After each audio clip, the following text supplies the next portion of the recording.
Hey, hey, hey. I really like that. It was real cute. It's so Well, cute. thank you. Yeah, I last stream Fox recommended that because I was doing some like excuse me, I just scarfed down my dinner. I do some behind the scenes of me posing for thumbnails. Well, this time my children found me while I was posing for thumbnails. So Yeah, I really enjoy how when you're going like this and then you turn it, it looks like you're about to cut off your hand multiple times. Yeah. it's a very blunt sword. It's like this is the time. It is now. Yeah, there's actually I had to explain to the children that it was a very blunt sword because initially Gabriel would not sit in my lap because he was like, "That's big," and I'm like, "Honey, it's not gonna hurt you." And he was like, "Oh, okay." I'd rather the caution being on this side than the other side. Right. So hello. I see a They're person. very loud. Those people. How dare they? Yeah. Okay. Freshman? Did she say coffee slut? No. She goes, fucking God. Oh. Oh. My then. neighbor recently has a single, so that means they have an empty bed in their room. And one morning, 4 people walked out of the room, and I just did like a, there's more of you? Just all walked out and left, and I was like, okay. I mean, you're allowed to do that now. But like, damn. It's like, oh, people. I can actually yell at them. So today we're going to talk about Sailor Moon stuff, but while we wait for people to trickle in, because I was so prepared, I was ready, I was good to go, and then I sat down to do my pre-stream stuff, and I realized I had not made the new intro yet. And I was like, oh fuck, let me see if I can edit and render and upload this in less than 15 minutes. So And you did. Successful. Like barely. There were 30 seconds to spare. It's fine. That's no. And I spent it shoving a sandwich down my face. I was shoving noodles in mine, so I feel ya. CB's like, I already ate earlier. No, I was just debating whether or not could I politely tell them to shut the hell up. But the people in the hallway? Yeah, they're saying bye now. It's fine. You know, I did eat earlier. I ate 2 very, very small and very dry chicken breasts. And then steamed broccoli. Your school dinners make me sad. They've been getting better recently. And then they didn't. And then they didn't. They're like, ha, you thought. Yeah. The only thing I'm concerned about now is they never have any vegetables other than the occasional steamed broccoli. And I'm like, I'm not even like a person who's like, I need to eat healthy. But the option is usually appreciated. Like, I'd like the option to put it on my plate and then throw it away afterwards. Right. Yeah. Like, I thought about this. I would plan on doing it. I just didn't do it. Goodbye. I mean, they have the salad bar, but they don't have carrots to put on your salad. Oh, weird. Yeah. They're like, we have eggs. I took a bite of the egg once and then immediately spit it out. I was like, no. You thought. The answer is no. The answer is... All right, we are here. It's maybe time to do your... No, I'm going to give it another minute or two, mainly because my Mila note on my laptop is just deciding to not, so I'm pulling it up on my desktop because I am not going to do this live without my notes. I have so many notes. What is there are a lot of notes. notes. Coming.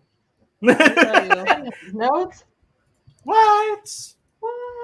Look, my Mila note board, season 3 may actually need its own board in the archives. We will see. Wow.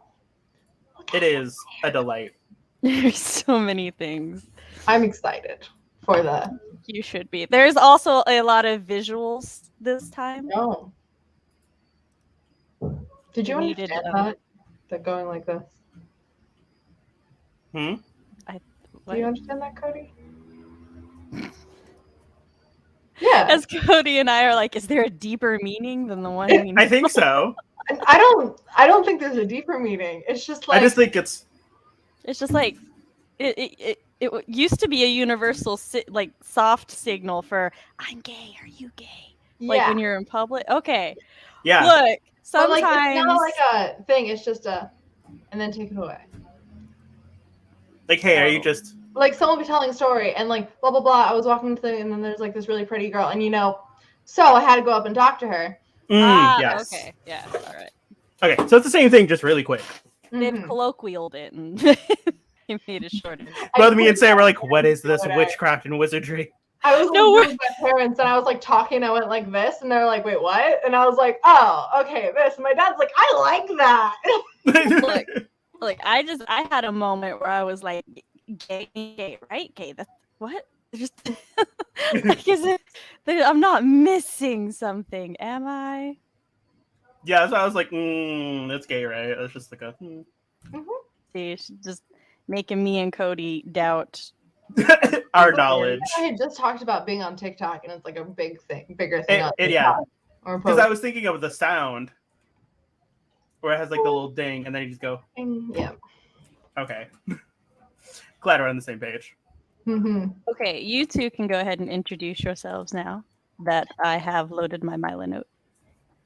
Do you want to go first? Nope. That way. You go first. I'll go first. Yes. Hello, I'm CB Ferrenz, a young adult fantasy author, teenager, college student, and on my YouTuber as well. And on my channel, I talk about how those things come together, or rather don't. I make semi-reliable writing advice. I occasionally do kind of productive sprints, and I make funny skits, or at least I think they're funny. And very soon, like within the next week, I will be returning from my 5-month-long unintentional and unwanted hiatus with a new video. Yay! It's the behind the scenes of the first ever short film that I made and the short film itself. So look forward to that. I meant to say sweet and I said swoot and I did. Sweet. I appreciate it, Okay, hello. Cody. My turn? Nope. Oh, my turn? Oh. We both did the wrong thing. Hello, hi. Hi, everybody. My name is Cody. I am a gay creator, makes gay shit. Straight people had it too good for too long. I am a writer, artist, all things, anything that has to do with art, like making things. Currently working on my debut novel about witches and werewolves and what happens when a group of werewolves, hunters find a werewolf in their mix. Dun, dun, dun. And the shenanigan that werewolves goes on after that happens. And then occasionally I show up here exclusively on the Samantha Nasset livestream every so often, whenever she likes me to come back. Please like me, guys. It doesn't matter if they like you, just me and you. Right. Fox, please like me. Stay away. And yeah, follow my socials down below where we discover how to use social media together and go on an adventure. Yay. And I just found my checklist in time. Ooh, yay! So. And hello, I am Writing Mom Samantha Nasset. This is my channel where I talk about writer things, parent things, and writer parent things. I host live streams like this every Monday where sometimes we talk about whatever I want to talk about, like today, Sailor Moon Season 3. Or we do productivity sprints, which I think October might just be full of those because October's busy, but we'll see. This is Halloween. Halloween.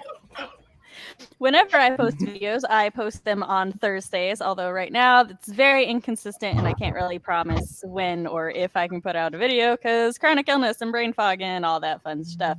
If you would like to see a sample of my writing, I do have a flash fiction on my website, Until Pizza Do Us Part. While you're there, if you'd like to keep up to date with all things Sam, you can sign up to my newsletter. If you would like to help support the channel because you like everything I do here and you just have a good old time, you can tip me at my Ko-fi. Give Sam money. I beat you. Yes. I think. I hope. No, I don't. On my end, we both said at the same time, so. It's a race now, apparently. I'll always win. Oh, it's a challenge out. Okay. Oh, now it's a Over competition. challenge. Just me reigning over others. And today we are going to talk about Sailor Moon Season 3, as I just said, which is like, in my opinion, when Sailor Moon like really starts to take off quality-wise. It's real good. But, it's a good season. First, How many seasons are there total? 5. 5. Oh, so it's like a. Or I don't even know. It's a whoosh. It could be out. Oh, yes, Fox reminded me. I should be writing my newsletter this week, before next Monday, in fact, by Thursday. So, if you want to get in on this month's newsletter, do so. You got to sign up. Yay. Now, I think first, I'm signed up for your newsletter. CB, you have finally watched seasons 1 and 2 No. and the Promise of the Rose movie. Yes. How doth one feel and things? Anything you want to say? I'm starting to like Sailor Moon a hell of a lot more. Also, I think at first I was impartial to it not being Sailor Moon in general. You'll find out at the end of the thing. Then I was like, oh, okay. But now I can't get it out of my head, and that thing is the Sailor Moon opening theme. Like it comes on, I'm like, like going along with it. Anywho, yes, I'm starting to like it a lot more. Yeah, there's I don't know how much you want me to talk right now. Just however much you want to say. I'll cut you off like 20 minutes in. 20 minutes in. 8 minutes. So. Okay. The thing I like the most is Usagi's development. Like, because at the beginning, it seriously annoyed me how like something bad would show up and she'd be like, I don't wanna, and I'm like, you're the hero. She's a 14-year-old crybaby. She's a teenager. Yeah. Really. I at 14 would be like, I want to fight monsters. What's my sense of self-preservation? I don't got one. So that hurt me a little inside. But now, the biggest moment where I noticed it, or like when I first like seriously noticed it, is when all of the scouts except Usagi were like kidnapped. And then there was like Chibiusa and Mamoru, and they were like having a heart to heart, and Usagi was like out on the balcony, and she was like, you know what, we should just hand Chibiusa over and the crystal. And then Luna was like, and she was like, yes, I know, I'm not actually going to do that. And then she was like, I'm gonna go kick ass and take names, or whatever she actually said, and she just went by herself. And I was like, queen. And then she recognized the fact that she's like, in the past I would be crying, saying how like I don't want to, I just want to sleep, but I'm not going to do that anymore, something like that. And I was like, you're all grown up. But you're not, because you're still a child and I'm worried about you. That's how I basically spent the Promise of the Rose movie going, I am worried about you. I'm worried about all of you. Also hit gay. You should be. Yeah. You really should. As Tim knows, because we watched that together this morning over like Discord. And I was like, CB forgot just how we had described all of the gay in Promise of the Rose until she saw it. Until the first shot. And I was like, oh my God, I remember. I remember how gay this is. He like walked out with the rose, and I'm like, if you remember at the end of the movie, the reveal was given to him by Usagi. I'm just saying OT3, all right? yeah, I also remembered that. And I was like, there's a child. Oh, that's a cute child. Wait, I remember you talking about this. steel trap up here. Steel trap. Nothing gets out. No. Some things get in, but nothing gets out. And I just want to again appreciate the scene in Promise of the Rose where they are all discussing Mamoru's possible sexuality. Yes, I loved that. The fact they're all like, you know what, he could be popular with the guys too. And then they're like, oh yeah, there's some in my school like that. And like Usagi wasn't like, no, like, well, he's straight. It was just like, but he's mine. And I was like, This is yours, but he's also this boy's. Yeah. And you also have to share him. Rolled with it, and it wasn't like my boyfriend could never, or the guy I know could never. He's straight. It was just like, man, you know, that's a thing. You know, she actually starts thinking about when she and him talked about his past and about how he doesn't like to talk about his past because it was so lonely and stuff. And so I like that for her, it was very much a moment of, well, maybe this is his ex. I don't know that much. Huh. She did say, I don't know much about Mamoru's past. And I was like, how, you've been dating for how long? You don't know about his past? But then she was like, before we met or something like that. But I was still like,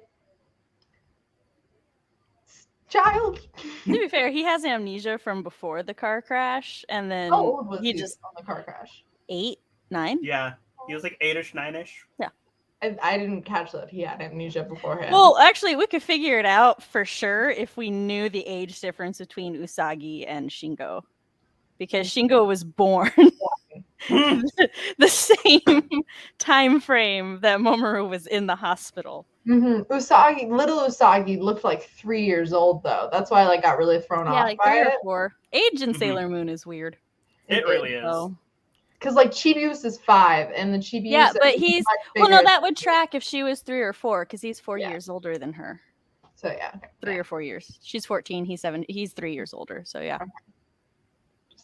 Not even gonna touch on that age. Yeah, and just keep going.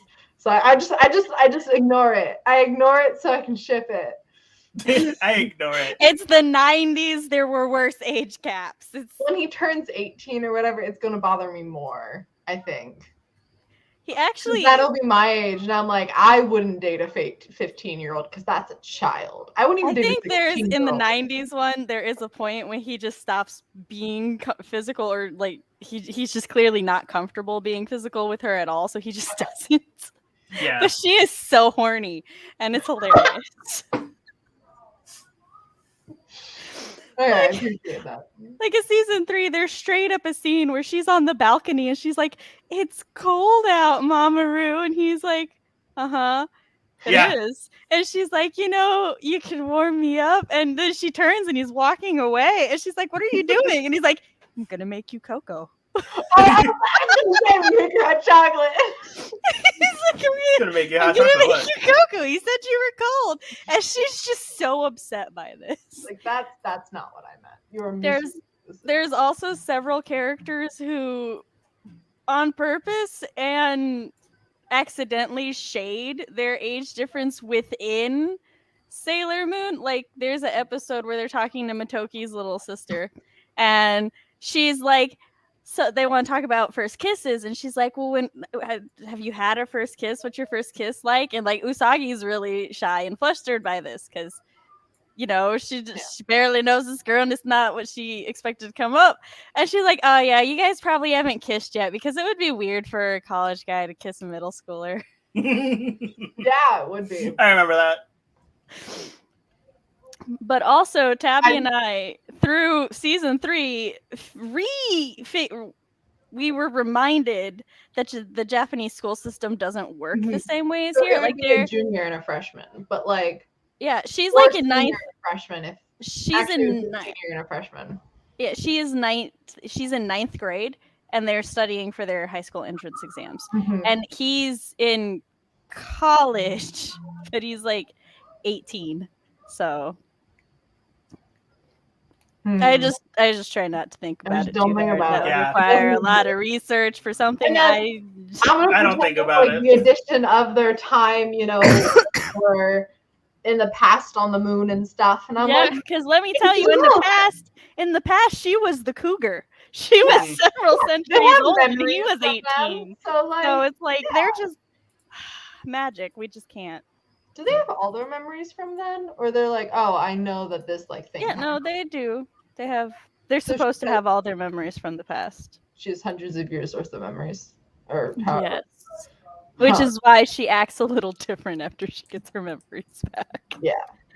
At least in the manga and in Crystal, they try to portray her as much older and wiser, and then season 3 hits and she's 14 again, and you're like, did we decide not to? But then she'll also have moments where she's older again, and I'm like, oh, okay, she just kind of reconciled those parts of herself. Which makes sense.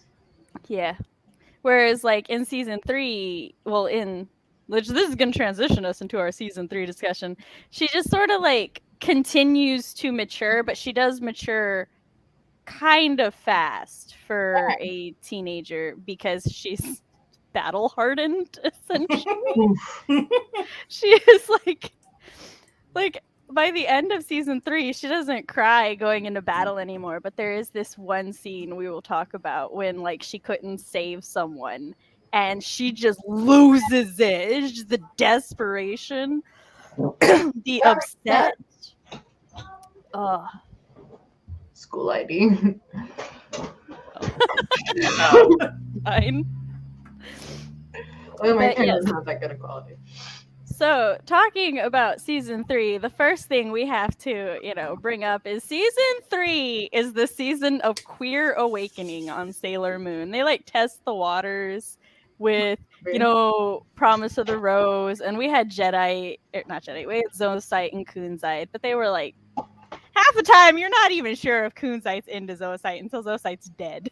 Yeah, and then you're like, oh, they were madly in love. Sir, are you sure though? Because like I watched you. You were very good at being in love. I have receipts.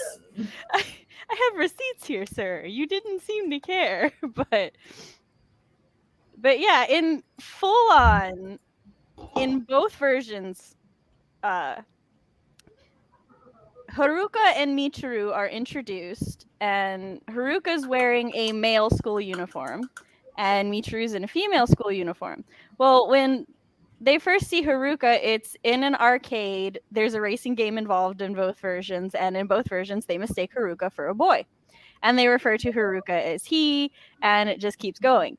In the 90s one, at the end of the episode, you see Haruka like with their coat tossed over her shoulder, and they're all like, where did Haruka go? And I'm like, y'all, you're not blind. That is, she took a coat off. Right. Yeah. To be fair, like, okay, it is a coat, but like I have pictures, don't worry, I will show you. Okay, I had a friend who last semester they present masculine, and they dressed up feminine for our school's like drag show, and we had an entire conversation in the hallway where they acted like they knew me, and I had no idea who I was talking to, but I don't know who I'm talking to a lot of the time, so I feel like everyone. I feel like that's different than just taking your jacket off. Yeah, and then we separated, and then I realized who it was, but like. But I do have more on that actually, because that's a really big part of Haruka's presentation. But no, in this, like, Haruka literally just took a coat off. That was it. Like there, you see the silhouette of what is most likely titty. So it's like, this is not an entirely different person. What do you mean? Where did Haruka go? And Haruka's just looking at them, and I transformed. You're a man now. No, they're like. And they're like,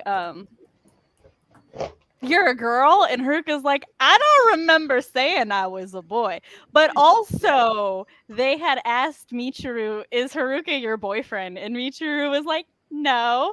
And Haruka didn't, like, fucking say anything. I'm like, Haruka now. No, you can't act innocent. I never said.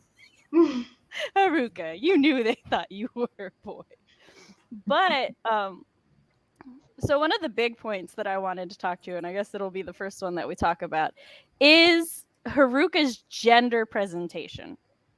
Because having reread the manga now and the anime one, I've touched on this in other Let's Talks about how I had a really big issue behind the message of there's no difference between men and women, and then you completely change a character's design. Like, her jawline and eye shape changes. So, as do the shoulder shape. From the manga to the anime, or from 90s to Crystal? Hold on. I will. Or both. I'm just going to share the Milo note, and you'll see a bunch of images that y'all have Cody has context for, but I don't. And neither does chat, maybe? We'll see. Chat might. This is literally how I make bigger. There we go. This is literally the thing. See, the jawline's different, but I was watching the anime. Yeah, look, I have a whole ass column devoted to Haruka's face. For the manga. So these are images from the manga. These are all the same character.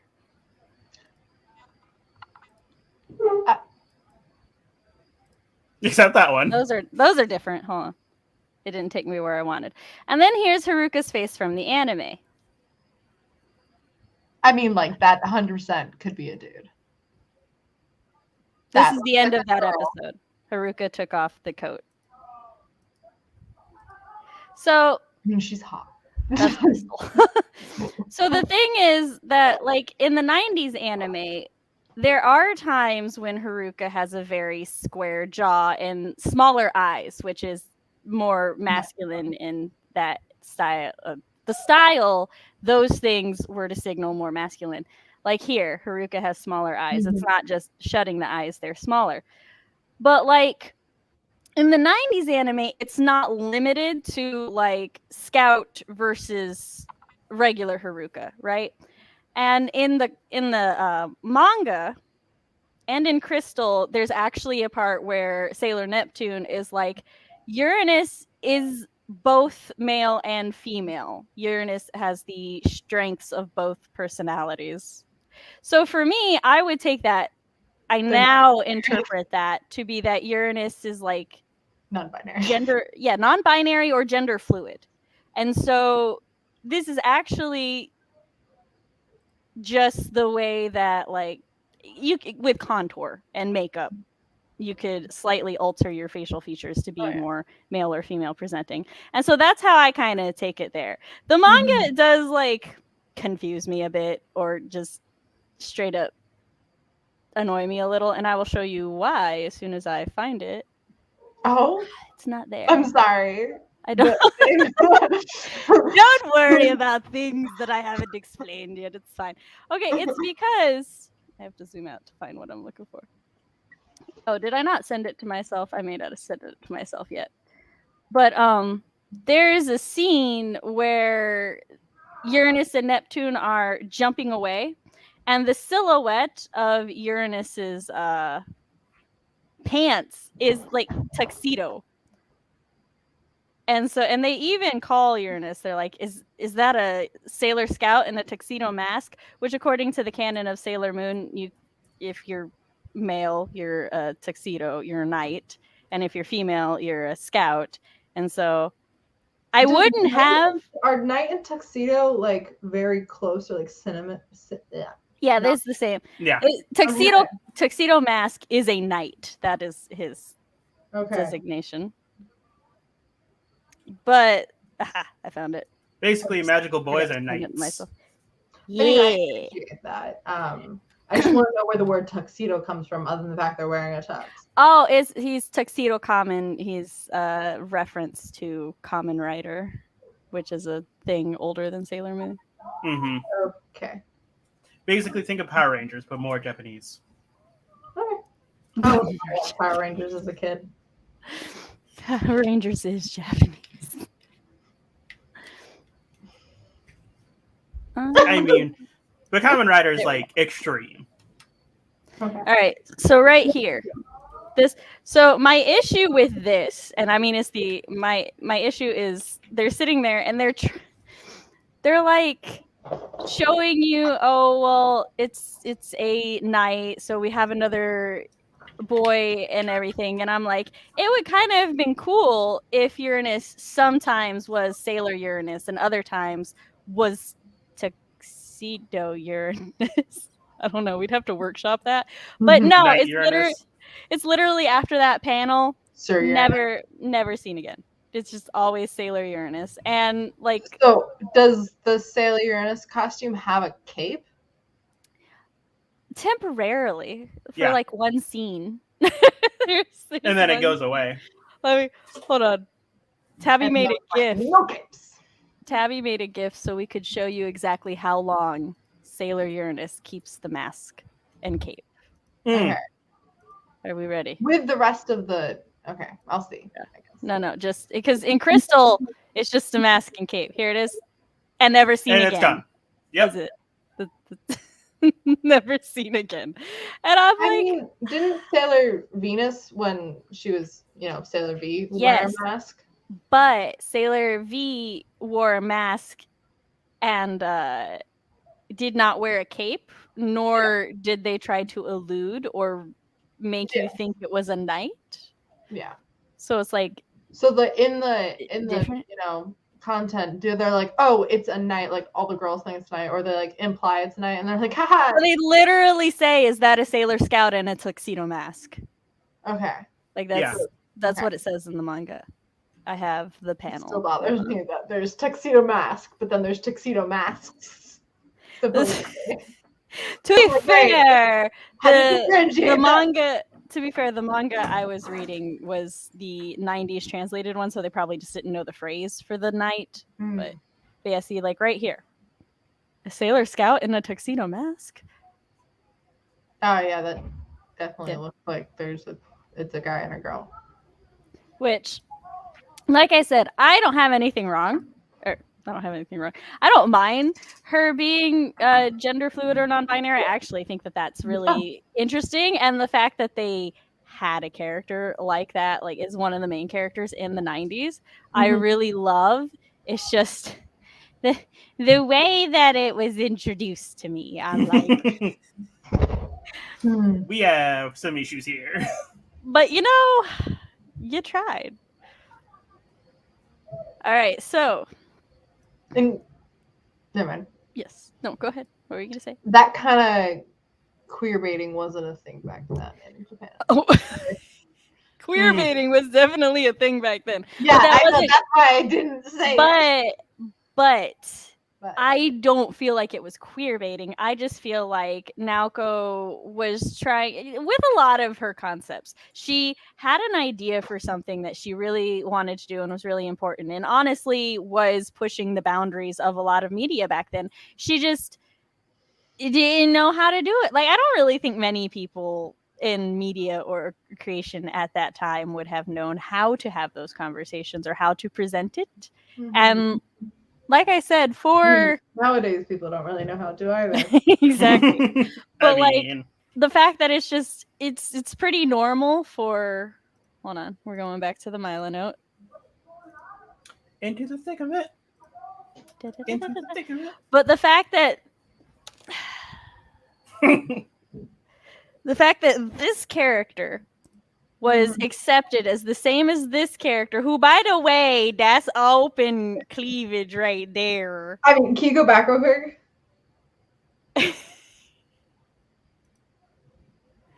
Like these two does like her open shirts. I mean, yeah, all the time. They got a breast reduction surgery because no, or they're wearing a giant push-up bra on the first one. Yeah, probably. Well, I gotta go find it. Hold on. Don't mind my random notes. Okay. Where did you go? That's one of my favorite Motoki Head's regrets. Okay, so as I said, one of my issues was the changing anatomy between femme Haruka and mask Haruka, which is how I will now refer to them. But like, she's also wearing a more supportive vest here, which is not buttoned to be supportive, but she's wearing a more supportive vest here, and the focus is right there. Whereas with this Haruka, it could very easily just be Haruka's titties are sagging to the side. You should still see them, but I'm not going to sit here and clock Mask Haruka. So. Not going to rip him to shreds. Even though. Look, he is an anime character, and if he can shapeshift, let him. Just let Haruka do what Haruka gonna do. Is that... damn, we didn't get the English one. I was like, I wanted to read the notes. So, the main point of Sailor Moon... I'm going to scroll back over here. Oh, yes, the height chart. I won't do that later. So the main plot of Sailor Moon S, the 3rd season.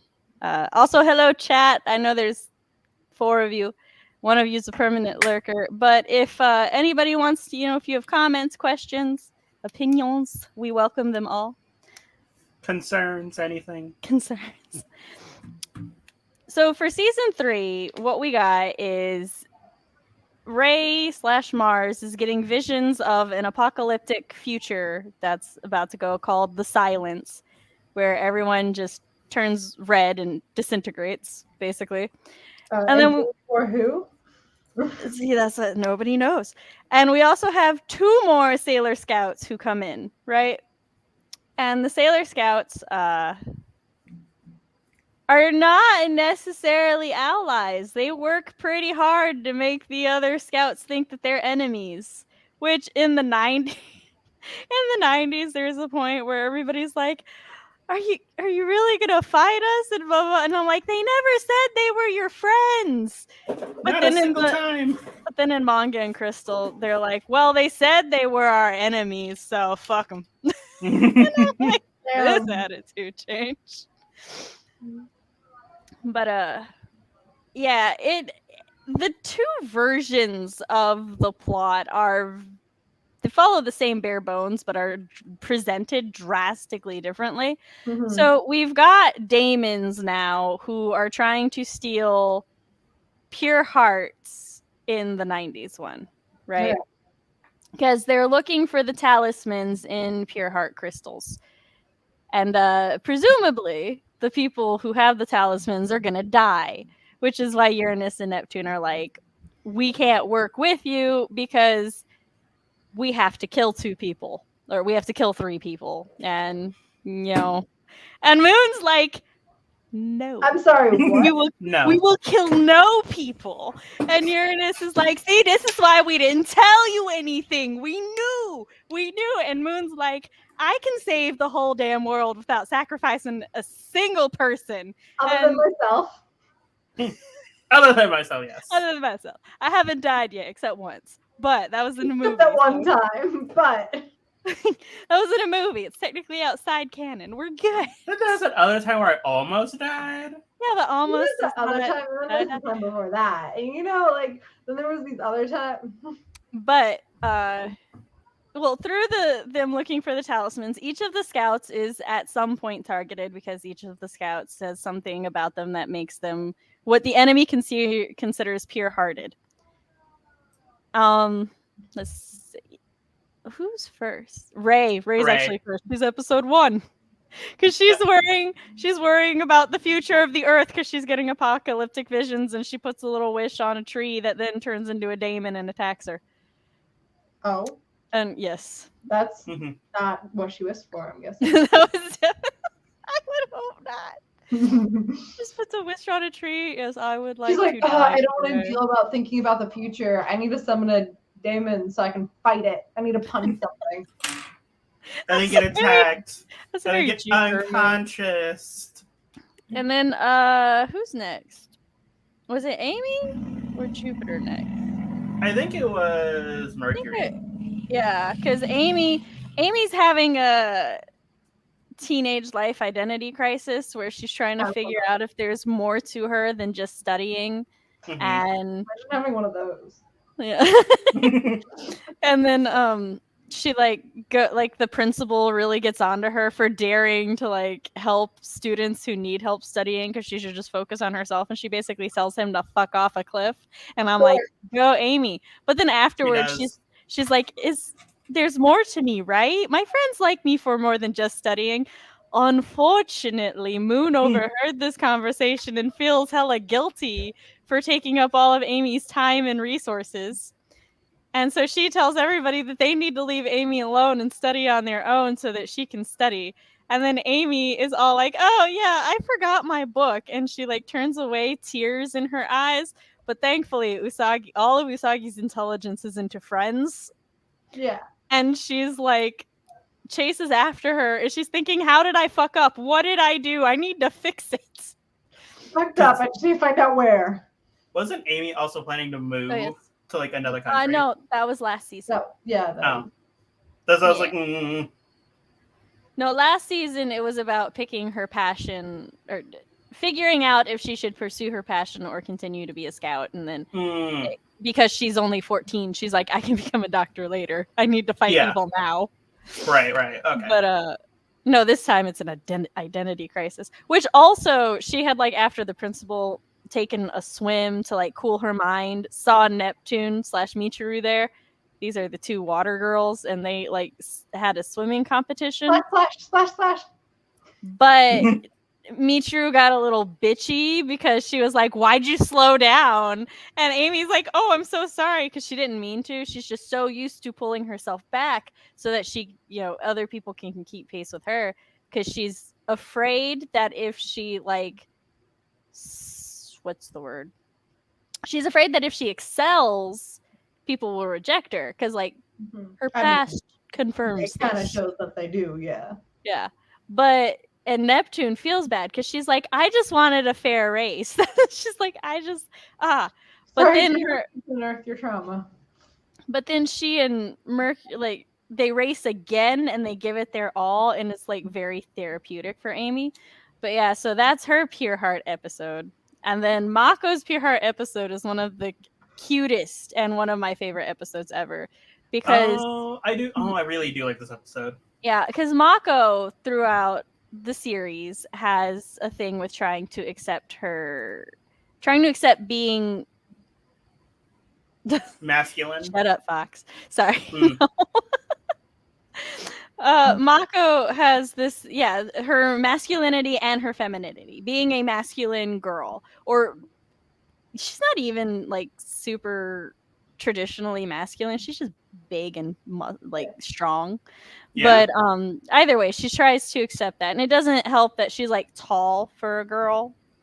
So, just everything about her is glorious Amazoness, but she was not unfortunately taught to appreciate this. Well, then she sees Haruka, who everybody had thought was a boy, and Haruka gives so much no fucks, wears a boy's uniform, is a professional motocross driver or racer. Yep. Sydney's like, wait, what? Yeah, motocross. Sorry. Yeah, motocross. Motocross racer. Yep. What is that? Like bikes. Motorbikes, like dirt bikes. She races bikes through mountains and stuff. Right, I understand. Oh, you need to know she got a motorcycle and leather. Oh yeah, no, there was one episode where it's just full gear. And so like Mako really, really admires Haruka, which throughout the entire episode, everybody's questioning Mako's sexuality because they're like, you're blushing around a lot around Haruka. Like, you got a thing for her? Are you? There's a part where Mako's not there, and Usagi's like, Mako went on a date. And the others are like, okay. And she's like, with a woman. And they're like, what? But Mako's so boy crazy. Which is fair.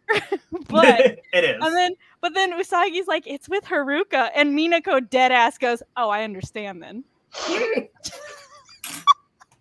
I mean, too, but that's Mina saying I'm straight except for her. Oh my god. And then there's the entire wasn't there an entire episode where Minako and Jupiter were both trying to get Haruka's attention? Like in the early episode, I feel like I could be mistaken. I think you're thinking of when Minako and Usagi stalked Haruka the second episode Maybe that's what I'm thinking. I know Minako was in there somewhere. Because Minako really needed to know if Haruka and Michiru were a thing. that was so my God. Stalked them all over town. Like everywhere they went. Until Haruka was like, I know you're following me. What do you want? That's a little fruity of her, I'm not gonna lie.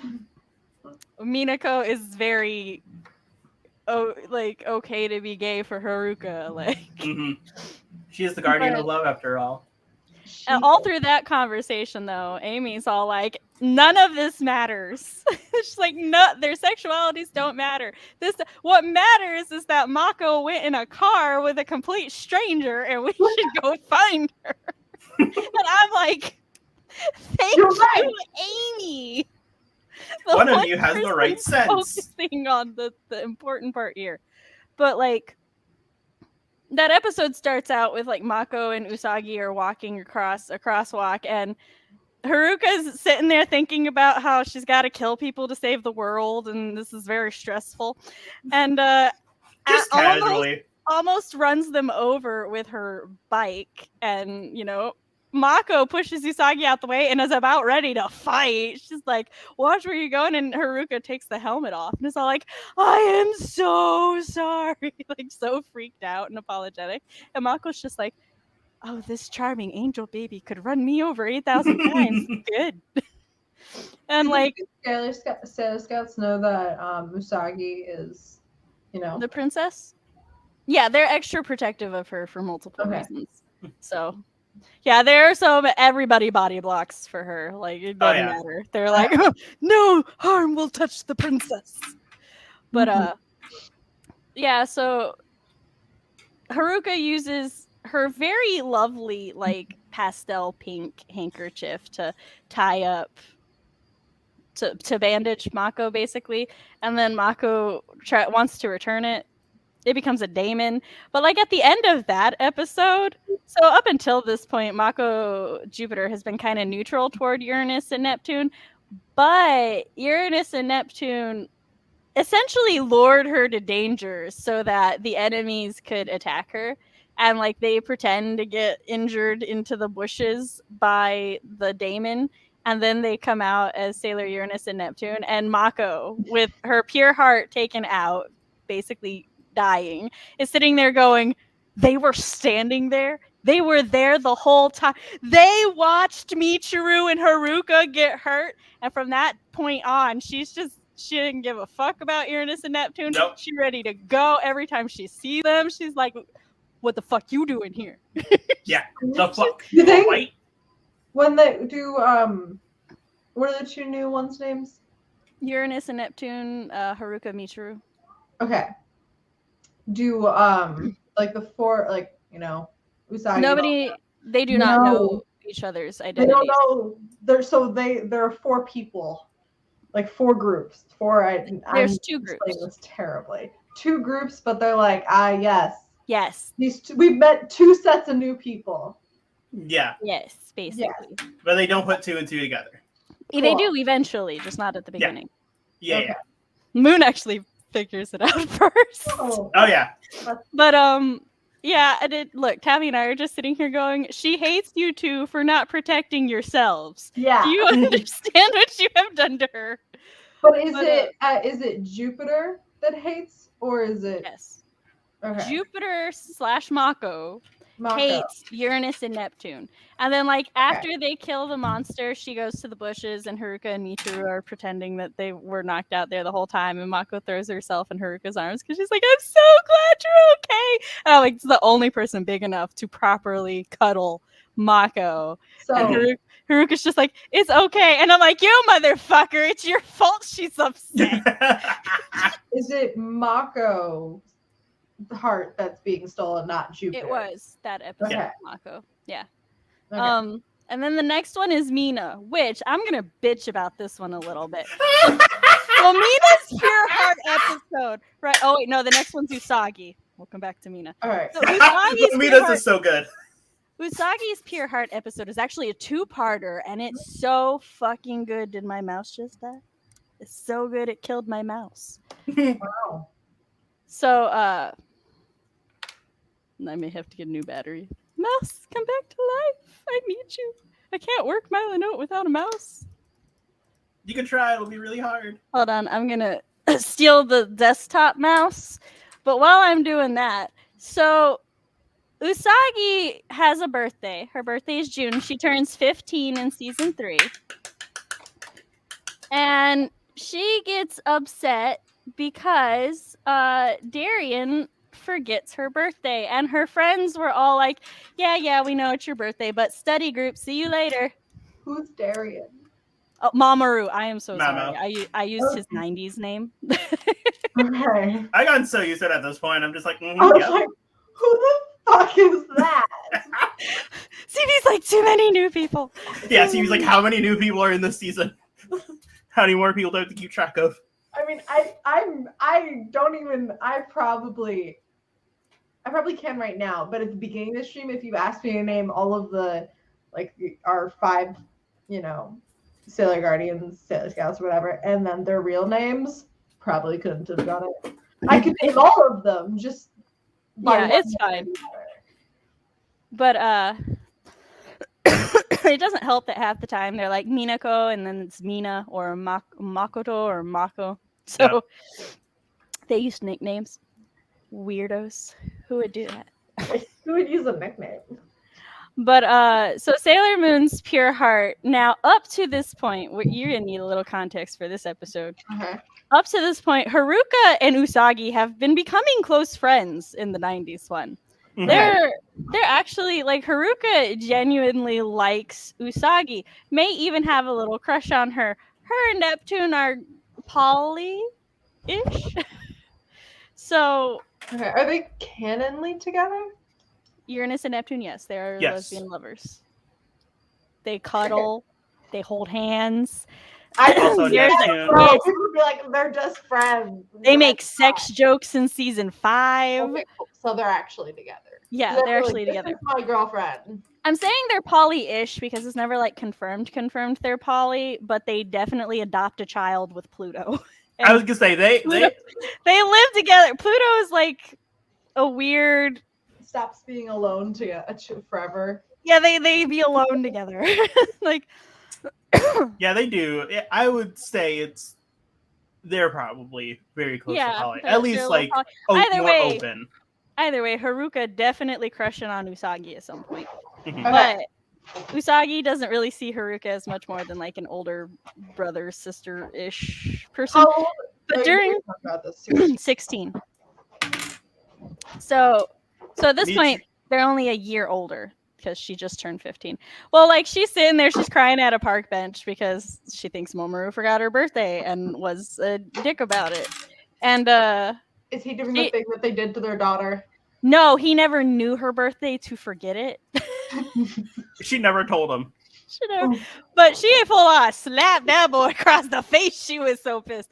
And she like ran off and he's like, he called Ray because he's like, Ray, I don't know what I did. And I'm like, this poor motherfucker. And Ray's like, of course you didn't know what you did. Men, I swear, you're all clueless. It's her birthday today. And he's like, oh my God, she never told me.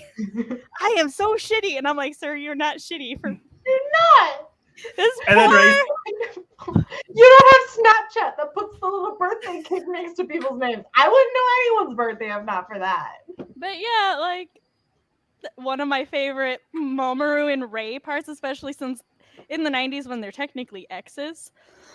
But he calls her and she's just like, look here, it's her birthday. Look here, motherfucker. And he's like, yes, I see. Oh, because Usagi found these glass slippers she wanted. She's like, oh, Mamoru, I know what you can buy me. And he's like, why am I buying you? Christmas is really far away. And she's like, you're being so silly. You know what today is. And he's like, Hanukkah?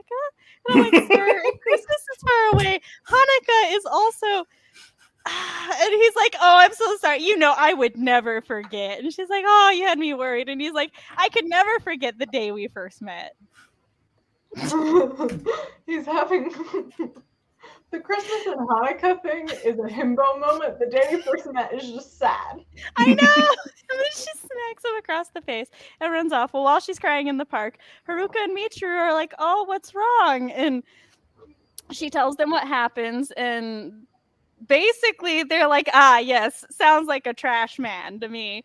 And Haruka's like, or she's like, well, he's not my boyfriend anymore. And so Haruka goes, does that mean I have a chance? And Usagi's like, basically you kid her. And Haruka's like, wait, no. Does she actually say that? Yeah, she says, does that mean I have a chance now? And then Usagi's, she's like, oh, you're just kidding and stuff. But Haruka's like, no, I'm serious. Yeah. Haruka's like, let me get in there. Haruka's like, I am dead serious. I will be your man's right now. Just tell me, you want those glass slippers? I bought 4 pairs in different colors, baby. Because, just like a little side note.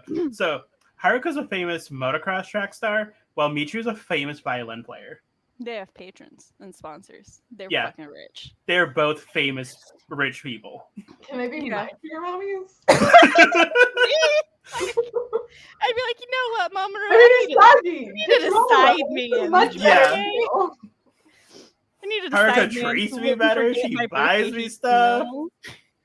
But yeah, like they're just slowly kind of build up a friendship, because like the first time they even met, Minako was being a bitch at a racing game, and Haruka stepped in to like to redeem Usagi's honor a little bit and owned Minako. And so hard. Like, so that's how they met. And then there's just like little events and stuff that lead up to it. Like there's an episode where Moon and Uranus, well, like they all go to support Haruka at a racetrack. Well, then Moon misses the bus, so Haruka's like, I'll give you a ride home on my motorcycle. But then some guys who are being dicks because they don't like losing racing to a girl, like we're basically not trapped them, but ran them off the road, and then Haruka kicks their ass, and then there's a Damon attack nearby. But like while they're hiding, Haruka's holding Usagi close, and Usagi's like, oh, that's a really nice perfume. Well, then later in the episode, Uranus and Moon get stuck together, and Moon recognizes the perfume. She's like, I know this perfume. So that's when Usagi starts putting together that it's Uranus and Haruka are the same person. But definitely there's just like little things where Haruka will like flirt or hit on Moon, and Moon's like, so I gotta go now. I have to leave. Because I thought I was straight. I did. But I have a man's regardless. Listen, Mamoru has his mans. Moons has her girls. That's what I'm saying. But so Moon goes to the birthday party. They all throw a birthday for her. Everything's good and stuff. And then, they notice she's a little down. And she's like, well, I'm just really upset because Mamo forgot my birthday. And Ray's like, look here, you dumbass. Did you ever tell him your birthday? And she's like, he's my soulmate. He should just sense my birthday. And Ray's like, follow-up question for you, dumbass. When is his birthday? And Moon's like, not today. Which, the worst part about that is he's a Leo. His birthday is in... No, wait. Hers is in June. His is in July. So his is coming up. So she better fucking figure it out. Because I think he's early. It'd be funny if it was like reversed. So hers is after his. That's what I was about to say. And then I remembered. It's like you just totally breezed over his birthday. Also, this is like kind of hyped to watch the next season.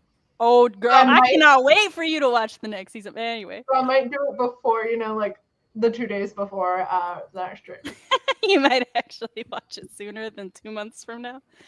But, yeah, so Uranus and Michiru and Haruka, they were stalking Darien for some reason, which I'm all like, are they about to kick his ass for not remembering her birthday? Because there's literally no other reason for them to be stalking him right now as he goes to the shop to buy her birthday present.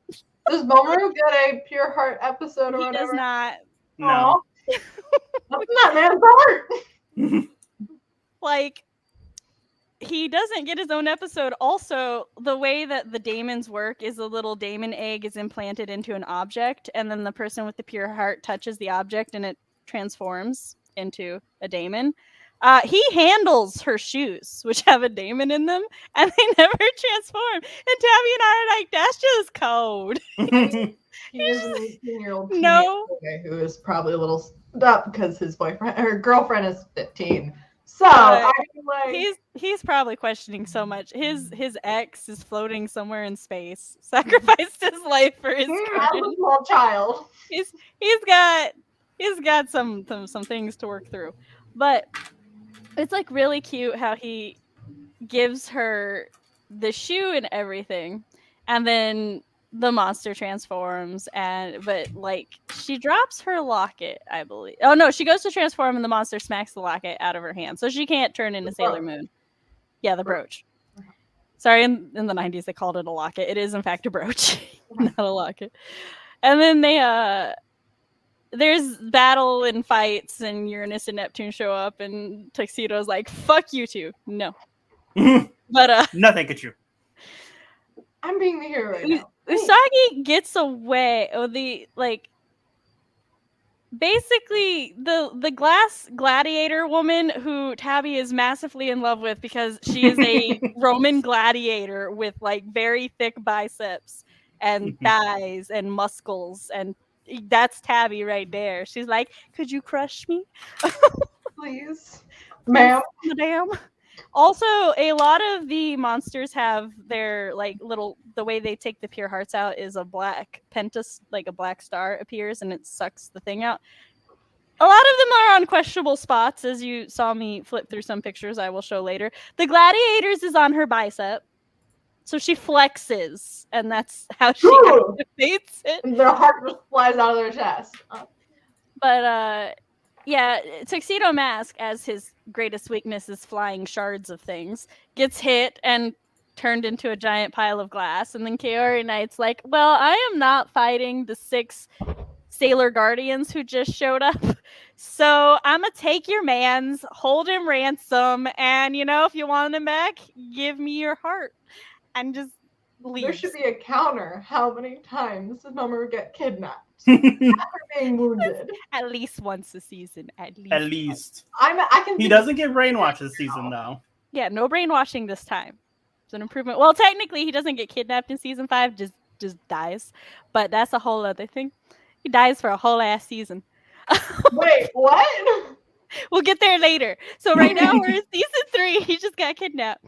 And so Usagi's like running outside, and the other scouts are like, "Look here, you fucking bitch who doesn't have her transformation brooch. You're not about to go sacrifice yourself for Tuxedo Mask." And she's like, "Stop me." And Haruka like comes up in her car, and she's like, "Hey," also in every single one of the Scouts Pure Hearts episode, Haruka appears with a car to drive them somewhere. Showing everyone a strong, independent woman you can lean on. Well, so I drive a car around campus one day. I will go in my car to save a woman's life. Oh no, they're doing this to help them almost get murdered by demons. It's not to save anybody's life. So she gets she goes in the car, and they're driving her to Tokyo Tower. And the other scouts come outside which let me tell you, Moon can fucking book it when she wants to book it, because none of them caught up with her. None of and them. They're like racing, like the scouts see them driving, and Mars is so pissed. She's like, "This is just you dumb." Poor Mars is probably the most stressed out by this woman ever. Oh yeah.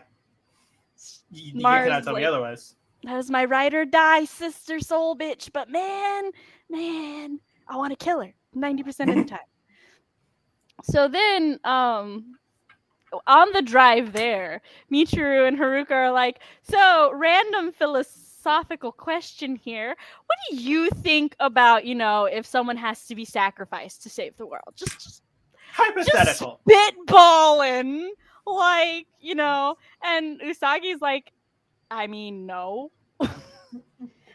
She's like, "Look, it's all easy and everything. Everybody who benefits from the person being sacrificed is fine, but the person being sacrificed, that's a lot of fucking pain and shit they gotta endure." And like the most adult thing Usagi has ever said in this entire series.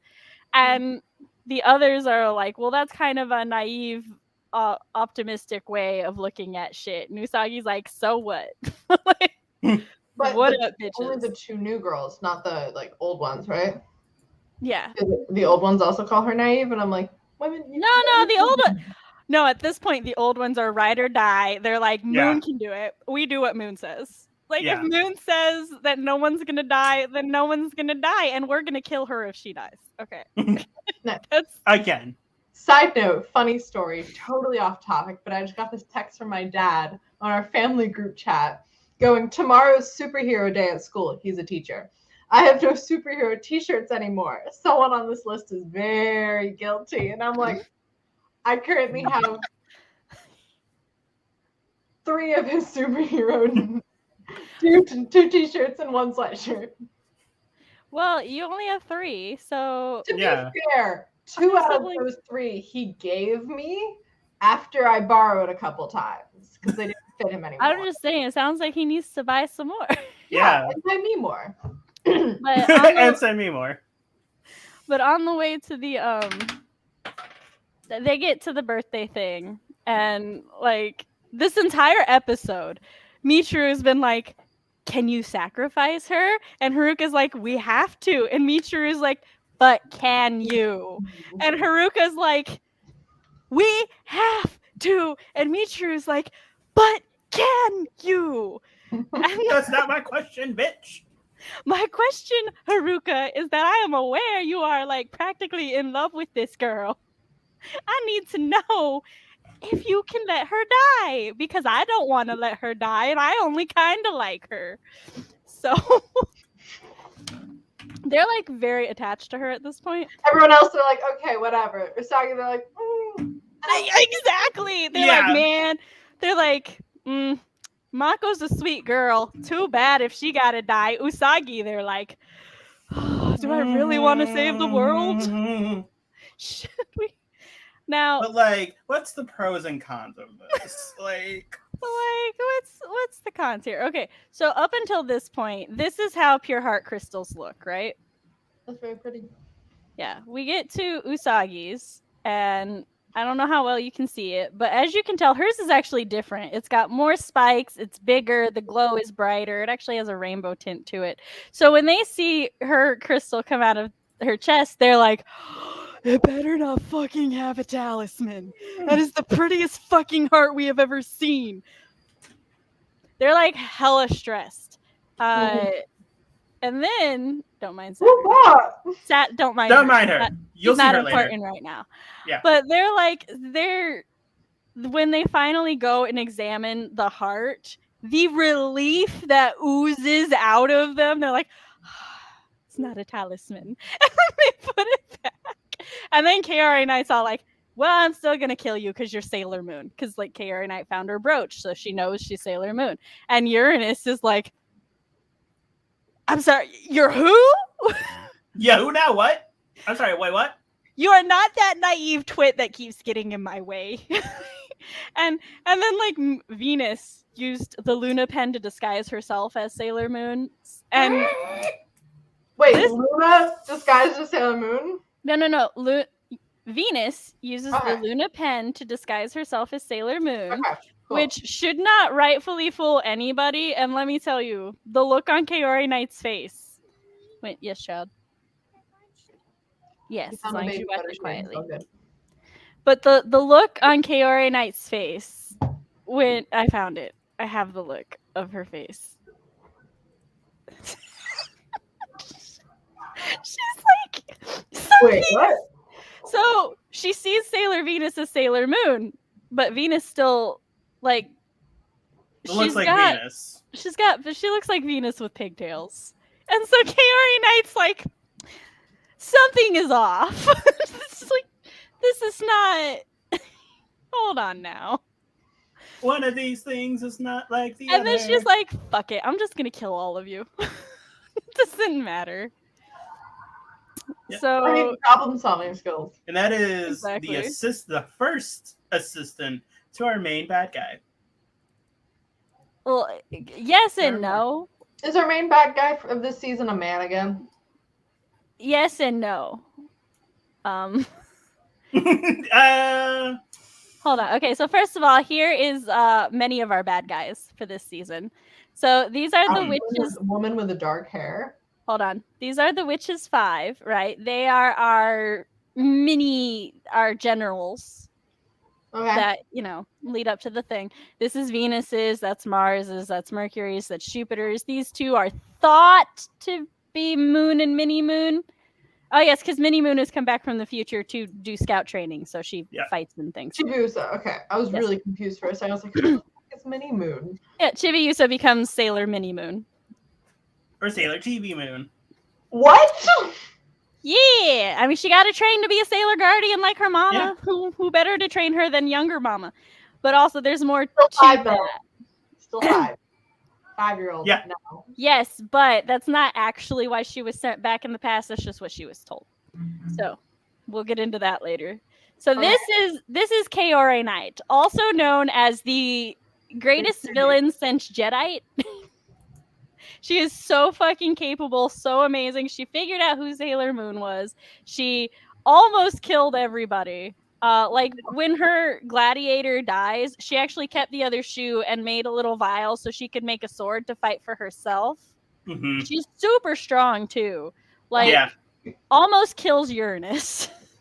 Yeah, like she takes out almost everyone. Like, yes, queen. The only reason she loses is because she almost, like, she's about to hurt Moon, and Uranus is having these weird calculation flashbacks between hearing Usagi talk about how sacrificing people is bad, hearing Sailor Moon talk about how sacrificing people is bad, almost connecting the dots, and just, like, uses up the, like, her attack to send Kaori Knight's attack back at her. So Kaori Knight essentially kills herself as she falls off of a tower so that she can protect Sailor reverse Moon. Card on her?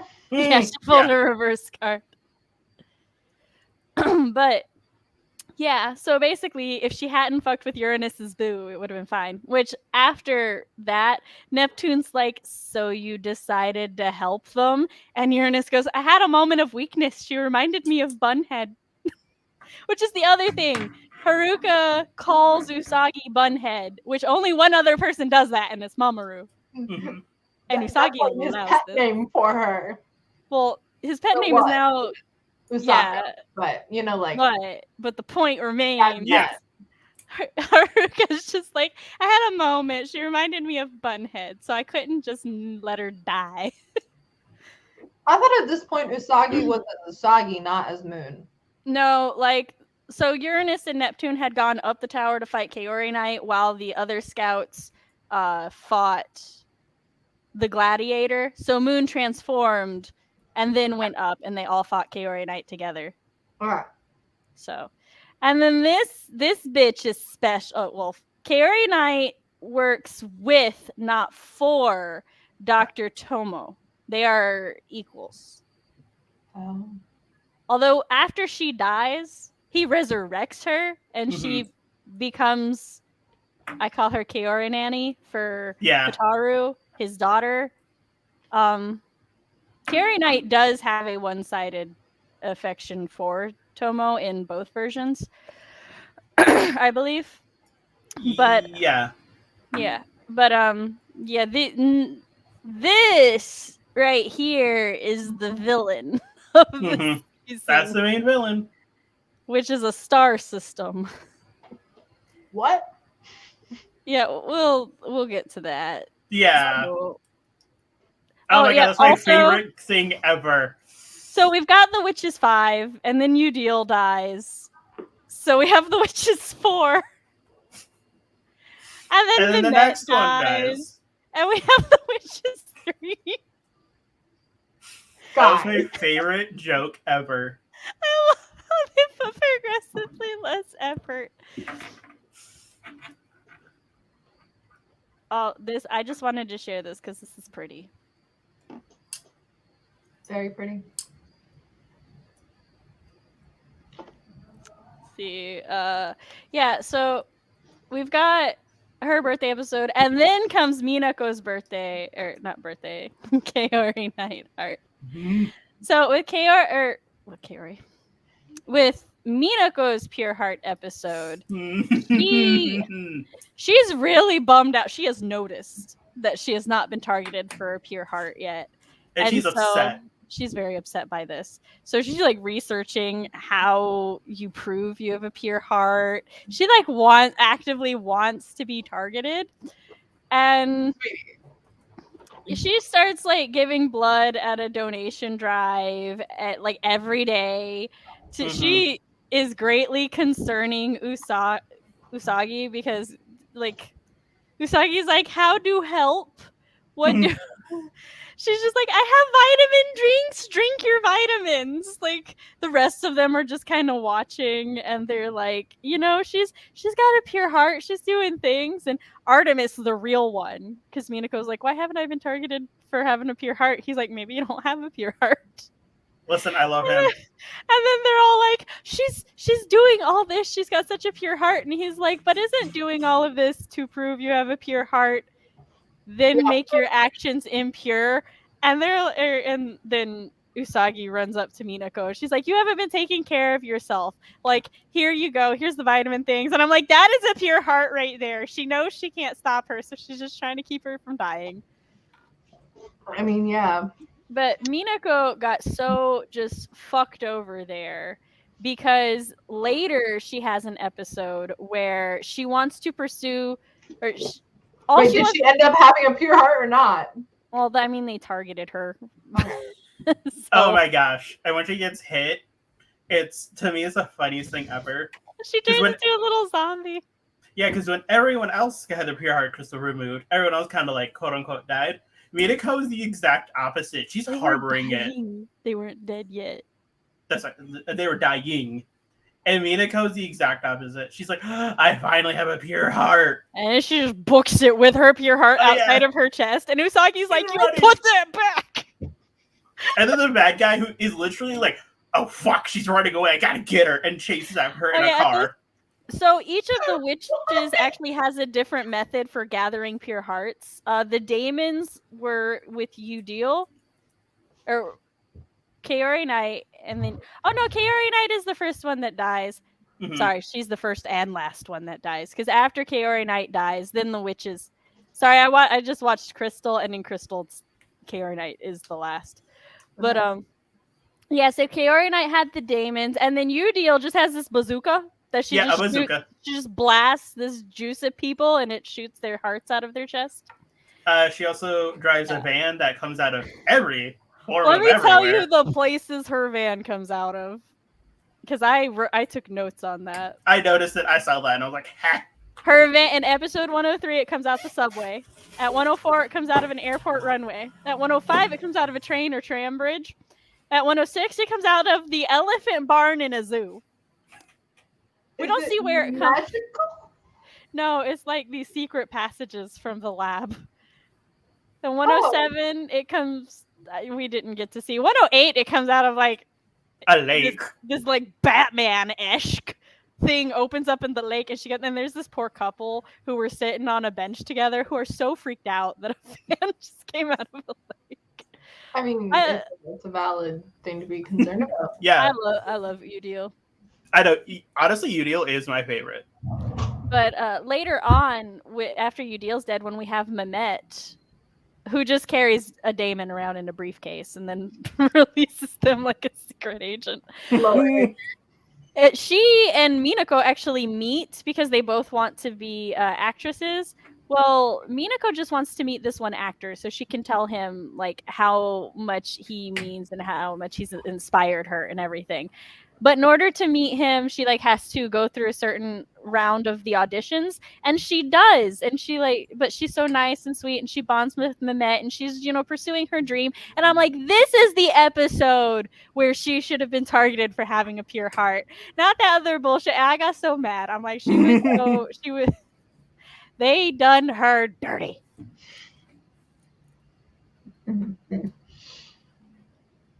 Yeah. But yes, that is how they are all targeted for having. She's an icon. Like, I don't feel like she's as prevalent as the other Sailor Scouts most of the time. At least, like, not in my memory. Like, no, but part of it is because she had a series, her own series before Sailor Moon, so they try to downplay her a little. I think she's hilarious when she now. does. These are so. Season 3 was a little special. I love Sailor Moon and the fact that there's so much that it handles so nicely and so much that's just not sexualized. But then we get a lady. I would like you to pay. This is a car. And her. Hold on. Here's her boob window. And that is where. Wow. She's not the only car. Here's also a car. This turns into 2 tires. What the fuck? The monster designs in this season are just so special. Lacking. Oh, here's another shot of Usagi's pure heart crystal. Oh. For comparison to Haruka. Go away. What the fuck? Why am I at Haruka's face? I wanted this one. You see the drastic difference? Mm-hmm. Again, don't look at Saturn. We're not ready for her yet. She comes literally at the end. Mm-hmm. We got also Michiru is an artist and drew this picture of Haruka. Mm-hmm. Wow. This pretty ass picture, because that's how they. This is just because it's pretty, and I wanted to show everybody. Have we touched over the scene that you like? Don't look at it for now. It's the almost Usagi and Haruka kissing. No, I was about. Okay, so we've discussed. We're about to now. That can be our next point. So we discussed Haruka and Usagi's relationship in the 90s anime. Yeah. So in the manga / Crystal, they straight up have an emotional affair. Like, it's such an emotional affair. Chibi Usa asked Usagi if she cheated on Mamoru because Mamoru is upset and Chibi Usa doesn't know why. You explained this to me before, but you said it like Haruka was a guy. Like, I think you literally said he, and I was like, oh, I thought it was like, at first I thought it was Haruka changes pronouns, I change Haruka's pronouns. Okay. It's Haruka fine. goes by both. Yep. Okay. But yeah, so there's a part where in the original, or in Crystal and the manga, where like they figure out a lot faster each other's identities in the thing. Mhm. Like the magical thing that protects their identities does not exist in that. It's a 90s only thing. So they're all like, Haruka keeps running into Usagi and is like, I know I need to stay away from you, but I miss you.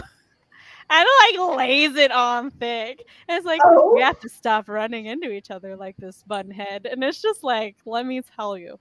Well, in Crystal, there's a part where Usagi's trying to figure. Oh wait. Just a very important thing I have to bring up first. Excuse me. I have a gift. Everyone, brace yourselves. Well, firstly, so this is a thing that when Usagi sees Haruka, Usagi imagines this as well, because Usagi's like straight up asks Haruka, it's like, Haruka, are you a Sailor Scout? And Haruka laughs. And I was like, no, I could never be a Sailor Guardian. And Usagi's like, oh no, that's so stupid. You're a boy. Like, but this is what Usagi keeps seeing in her head. It's just these two things. And Usagi's like, I see Haruka as both a boy and a girl. Which is supposed to just be like super romantic. What? This is not the gif I thought I had, but so what Close happened? enough. Hold on, maybe. hold on. I think I gotta wait for it to start over. Okay, so Sailor Moon is chasing Sailor Uranus through a forest, and Sailor Uranus is like, oh man, I didn't think you would be able to keep up with me. And Usagi's like, what? Well, who are you? Why do we have to be enemies? Blah, blah, blah, blah. And Sailor Uranus just fucking lays one on her. And it's just like, she says something to the effect of, you're so cute, or you're so tempting, or whatever. And then just kisses her, and then just whoosh. And then like the scouts are at a meeting and they're like, so what happened? And she's like, oh, well, we were, after the battle we talked and this is what this is what Sailor Uranus said. And they're like, did anything else happen? And Usagi blushes and covers her mouth and goes, no. Nothing. But then the next episode, this is her dream, which Tabby painstakingly gifted for me. So this is what Usagi's dreaming and thinking about the next day. And then, like, she's sitting at a bench waiting for Mamoru. And she's like, oh, Mamoru's late. And some fingers go across her eyes. And she's like, oh, Mamoru. And she turns around. And who is it but Haruka? And Haruka's like, I know that I should stay away from you, but I really don't want to. And then, like, Usagi's like, I'm so confused. What are you, a boy or a girl? And Haruka puts their forehead to Usagi's and is like, does it matter what I am? I just want you to like me for me. And I'm like, just like Haruka for... Wait, I don't ship you in this version. Mamoru is too sweet for this shit. But, yeah, so in the anime, it's just, they're just talking, and, Mamoru comes in, and he's like, hey, what are you doing? And Haruka's like, the prince arrives, and then leaves. Yeah, wistfully walks away. Just walks away as if nothing happened. In the manga, Haruka was dead ass about to kiss her again. This would be the second time. Haruka's just like, I'ma seduce this bitch. But then, like, Usagi goes to Mamoru's apartment and they sit there quietly. And she's like, oh, I don't know why he's mad. And like, I'm just so confused. And then she's about to talk, but then Chibiusa comes in because she needs help with her homework. And she's like, why is Momo so mad? What did you do, Usagi? Did you cheat on him? And I'm like... So what happened was... I mean a little. Like, the kiss in the forest is 100% not Usagi's fault, but the bench scene, that's questionable. Questionable. Okay. So, like, at best. I ship Mamoru and Usagi. Mm-hmm. As but do then, I. In Crystal. So there's the way he acts in season 2. No. Then, he doesn't do that in Crystal. He's a sweet angel baby in Crystal. But then there's the Promise of the Rose, so I'm like, you know what? I know! More suspense. Never have I been in such a topsy-turvy. He goes up and is existing as a character. And I'm like, you know what's better than a cute straight relationship? A throuple? If it's gay, I'm there for it. Listen, if it's gay, I'm in. Okay, but Fiore was toxic and controlling. Come on now. Okay, but if we're going by Mamoru in season 2 and 90s, the bar is really fucking low. You have me there. You have me there. I do, in fact, prefer Usagi with the toxic controlling one in season 2. So I guess I cannot. Fair. But yeah, so but this is manga and Crystal Mamoru, and he is a sweet angel baby that does not deserve this. I'm excited to see Crystal for that one reason. Everything else may disappoint. That's not maybe true. the hair animation the fight too, scenes I like when hair is animated very prettily. As you can tell in Promise the Rose, like big things were happening. I'm like, oh my god, the hair! One of the best things about Crystal is the free flow of the battle and the attacks and stuff. It is pretty. Yes, it's really nice. But yeah, so then they do this like family project thing where they make a clay thing with Mini Moon. And then she pretends to fall asleep. And Usagi's like, oh, well, I need to get her home. Or no, they decide to talk. And Usagi's like, look, I'm sorry. I didn't mean to get so close with Haruka. And I'm like, you just admitted to emotionally cheating on him. But Mamoru is all like, it's okay. I trust you. And I'm like, you really shouldn't. That is the point. But he's like, I trust you. And you know what? I am jealous of how much time he tries to spend with you and the attention he gives you. But when I look in his eyes, I can tell he really wants to tell you something, and like he needs help basically. And I'm like, this sweet angel baby. Oh, no. That's more reasons why you shouldn't be okay with them being together. Now there's this mere attempt to make it also look like it's like fair's fair, because Michiru and Mamoru talk every now and then, but he's always like on the defense, because she's all like, oh, well, you must have been a prince in your past life, and he's just like, how you know? Yeah. How you know? Who's Nichiro? What you trying to tell me? Neptune. Okay. Yeah. Ooh. So, and then there's the part where Michiru and him are just talking about the enemy in Mugen Academy, and she's like, she gives him 2 tickets to a violin concert, and she's like, bring a date. And Usagi sees this, and she like misconstrues what's happening until he explains it later. But like the narrative is trying to tell me these 2 things are equal, because Usagi's like, whenever I see you with Michiru, I'm jealous, and he's like, no, I get it. Whenever I see you with Haruka, I'm jealous, and I'm like, Michiru ain't trying to steal no kisses, Momo. Also, I'm trying to get in your pants. Man, you're getting the short end of the stick. Also, Michiru gave him 2 tickets to a concert so he could bring a date. Haruka also gives Usagi tickets, but gives her 5 tickets and tells her to bring friends. And I'm like, I see what you did there, Haruka. I see what you did. But bring friends because I'm your date. Bring friends because I'm your mans now. But yeah, that's just that's one of the biggest differences. Now, this season is building up to the end of the world. It's the end of the world. Sorry. But halfway through the season, they find the talismans. You never guess whose hearts the talismans are in. Or at least 2 of them.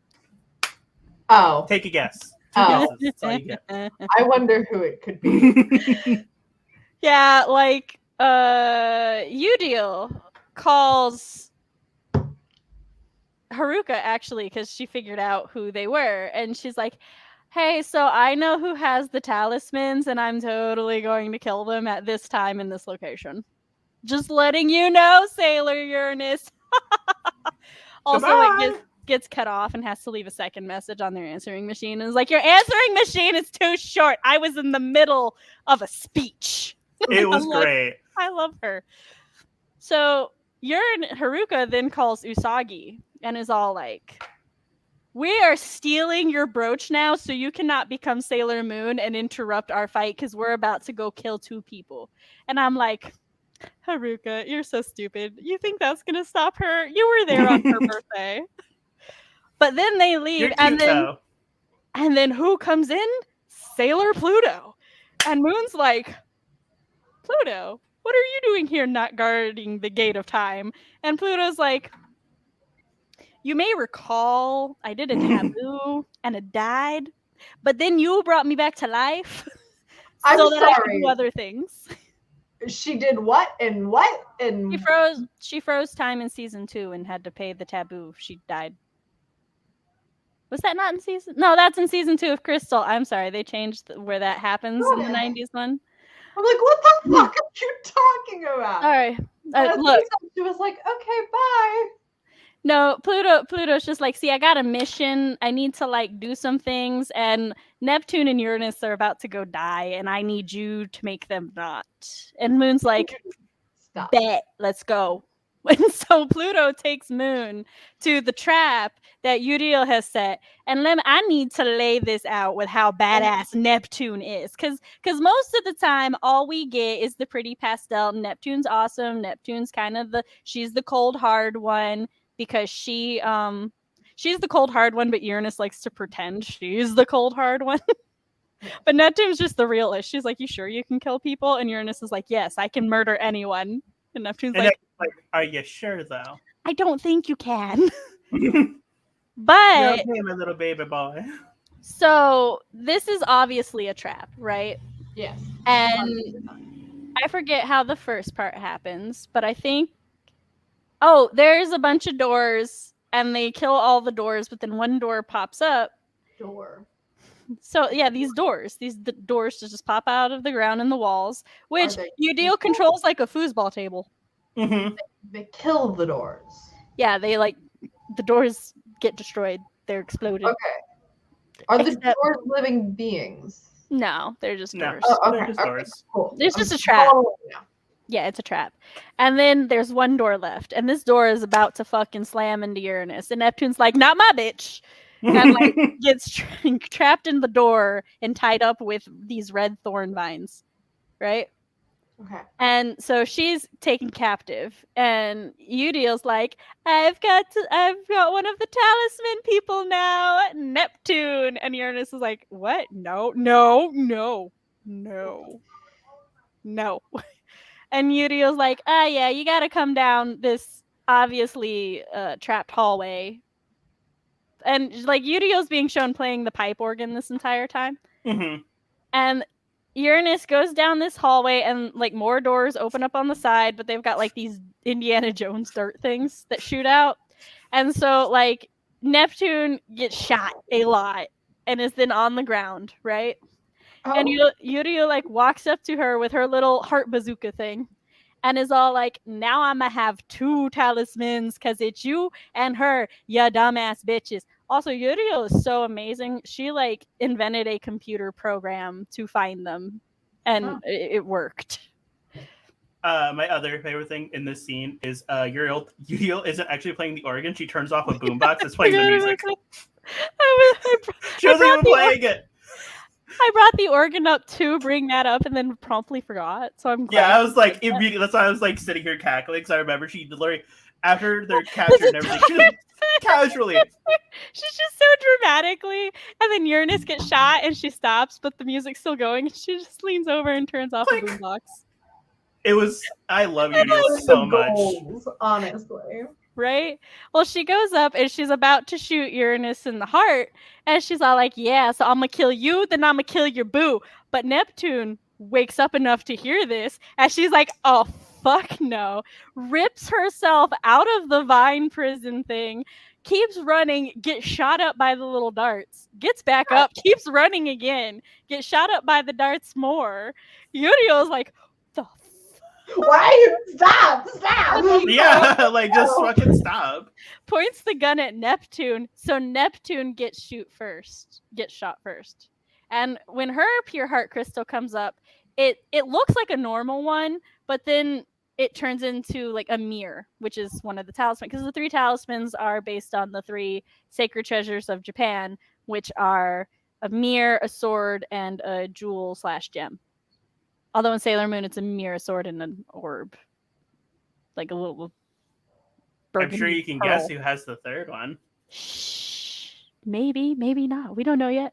Is but the person we haven't met yet? No, you've met her. Yeah. You've met the owner of the 3rd talisman. But so Neptune's like kind of dead. And Uriel's like, well, I'm about to shoot Uranus now. Uranus is like, I just watched my wife die in front of me. And her heart turned into a mirror. What is life? But Usagi comes in and shoves Uriel, who jumps onto this random crane that was just that was just there. And she just like falls down this chasm, and I'm like, Usagi deadass just was willing to murder that woman to protect them. She's like, I can save the world. It was Usagi that would have killed her. It would have been the fall that killed her. So I don't believe in Usagi. I don't give a fuck. Yeah, no, it was Usagi. Usagi is all for murder, just not sacrificing the innocent. If it's for the greater good of not sacrificing innocent, Usagi's all for it. Yeah. So she like goes over to Uranus. She's like holding Neptune's mirror and she's yelling at it. She's like, go back into her now. And Uranus is like, just stop. This is our mission. And Usagi's like, excuse your filthy mouth? What? And Uranus is like, and now I have to shoot me. Take the talismans, find the 3rd one, save the world. And Usagi like goes to throw herself at Uranus to stop her, but Uranus just like throws her brooch at her, and she's like, go be Sailor Moon, and shoots herself.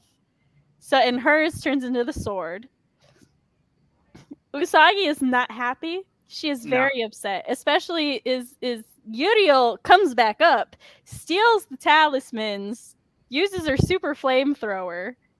Oh, also she invented a flamethrower that could go toe to toe with Sailor Moon's ultimate attack at the moment. Oh shit. Yes. So Uriel takes off. Usagi fucking, I think she jumps. She like goes. No, okay. So Mini Moon and Tuxedo come in at this point because Mini Moon has to use Luna P to get rid of all the fire, and then they all go running after Uriel. And Usagi looks at the dying bodies, and she's all like, "I will be back. You're not dying." And they leave Tuxedo Mask to guard them. Good. And then actually, I don't know how I feel about not leaving the child. Please, like, I don't want the child to be with dead bodies, but I don't want the child to go into combat, and I'm just really conflicted. It's okay. The child gets stuck in this sticky goo with everybody else because Yurio sees people chasing her and is all like, "Fuck this," and throws out some sticky ooze. Because again, she knows what she's fucking doing. Mm-hmm. Apparently. Listen, And everybody gets stuck in the goo, and then Moon's like, "How am I gonna get across?" And they're like, just jump on us. So she literally leaps over all of them. Someone's gonna have back problems. Mini Moon by all rights should have suffocated because she's got this goo all over her face, but she didn't. She has magic lungs. Yeah, Moon is going toe to toe with Uriel, right? But Uriel has like upgraded her flamethrower, so like this toe to toe is not going well-ish. There's fire everywhere. Moon has lots of burn marks on her, but then like she's still not giving up. She's just like, "Fuck you, Uriel. We're not ending here." Pluto comes in and she's all like, "I needs those talismans." And the talismans just transport to Pluto. I'm like, "Why did you take your sweet ass time walking here?" Right, ma'am. You've been here. You have the longest legs. Why didn't you do this? Oh, dramatic effect. Okay, fine. So then she summons the talismans, and then the talismans summon their owners. So then Uranus and Neptune appear there. And poor Tuxedo Mask was sitting there watching these bodies that just disappear, and I can just imagine him going, "Usagi is going to kill me. I lost them." Oh no! How do I lose dead bodies? Fuck. But like the talismans summon the Holy Grail, which is because Pluto has the third one. No, I forgot to bring this up. So the reason they needed the talismans was to find the Holy Grail so that the Messiah can use the Holy Grail to stop the silence. I have a friend named Messiah at college, so I just now picturing my friend being like, "Ah, yeah." And the Holy Grail is like pure energy, basically pure goodness and just pure power. And I'm like, so it's another version of the Silver Imperial Crystal? Because this is what I'm hearing. It's only like it doesn't tap into a person. It just exists. And also the bad guys are also looking for the Holy Grail. Yes. That's because they want to give the Holy Grail to the Messiah of Silence, who will then create the silence. Okay. Yes. There's two They Messiahs. don't like loud noises, apparently. No, they really don't. And yeah, so Uriel tries to steal the Holy Grail, but fucking Moon, they like run at it, and Moon's just keeping up with her. Moon jumps even higher, manages to get a hold of the Holy Grail, and she uses it to turn into Super Sailor Moon. And Uranus is like, "Is she the Messiah?" And I'm like, duh, of course she's the Messiah. Mean, who the fuck else would be the Messiah? But then, like, after the battle, Moon is like, wait, Uranus really is conscious at this point? Yeah, like Pluto. Oh, I'm sorry. I got sidetracked. So when Pluto summoned them, she separated the heart from the talisman. So the heart went back, and the talismans are special items that Uranus and Neptune can use now. Oh, cool. Yeah, so Uranus is like, is Moon the Messiah? But then Moon's tired after using the Holy Grail, and Uranus is like, it can't be Moon. She was tired after using the Holy Grail. The Messiah wouldn't be tired. And I'm like, how do you know? You didn't even know you had a talisman in your body, ma'am. You're not the leading expert on this. You're in fact pretty. You should be, but you're not. But like, still, the 3 outer scouts. Now, here's the thing, though. So the 3 outer scouts will still not work with them because they're like, well, now we have to find the goddess / guardian of destruction and kill her, so that the Messiah of Silence is not born. And Moon's like, we're not killing people, except people I kill. Only I'm allowed to murder. But I have the murder stick. It's my turn to murder. Uriel, by the way, made it out of that battle alive, but one of her fellow witches 5 used acid on her brakes, so she drove off the side of a cliff. The villains this season are so good. They're so fucking petty. They're so petty, and it's so great. But yeah, so that's how Uriel died. But Pluto will report to her king and queen. She'll be like, so this is what we found out, and this is what we're doing. But we're not working with you. You're my king and queen. I can't not tell you the things you want to know, which is great because like there's a part where she escorts Chibiusa home, and Mamoru's like, thanks for bringing her home. I have questions. Sit down now. Yes, my king. I'll answer your questions.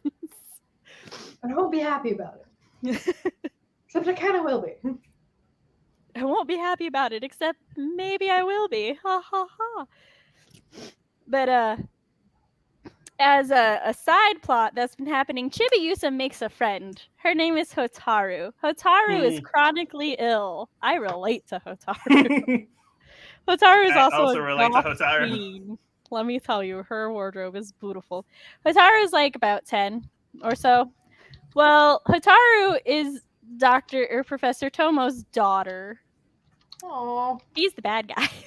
Yeah, I bet he is. Probably for his daughter or something like that. Are his bad things to just find a way to help his daughter? I mean, yeah, in the 90s. In the 90s, yeah, a little. So Hotaru has attacks. Sometimes these attacks end up in people being blown across the room. Other times these attacks have harmonious music in the background as she goes purple to defend herself. Oh. It's real interesting. As a side note, season 3 is the first time we see anybody de-transform, and it's Sailor Uranus walking in the park, and like she's facing away from us, because apparently the way they go from scout to back to civilian is they're just naked for 2 seconds and then they have clothes because you see Haruka's ass. Yeah. Oh.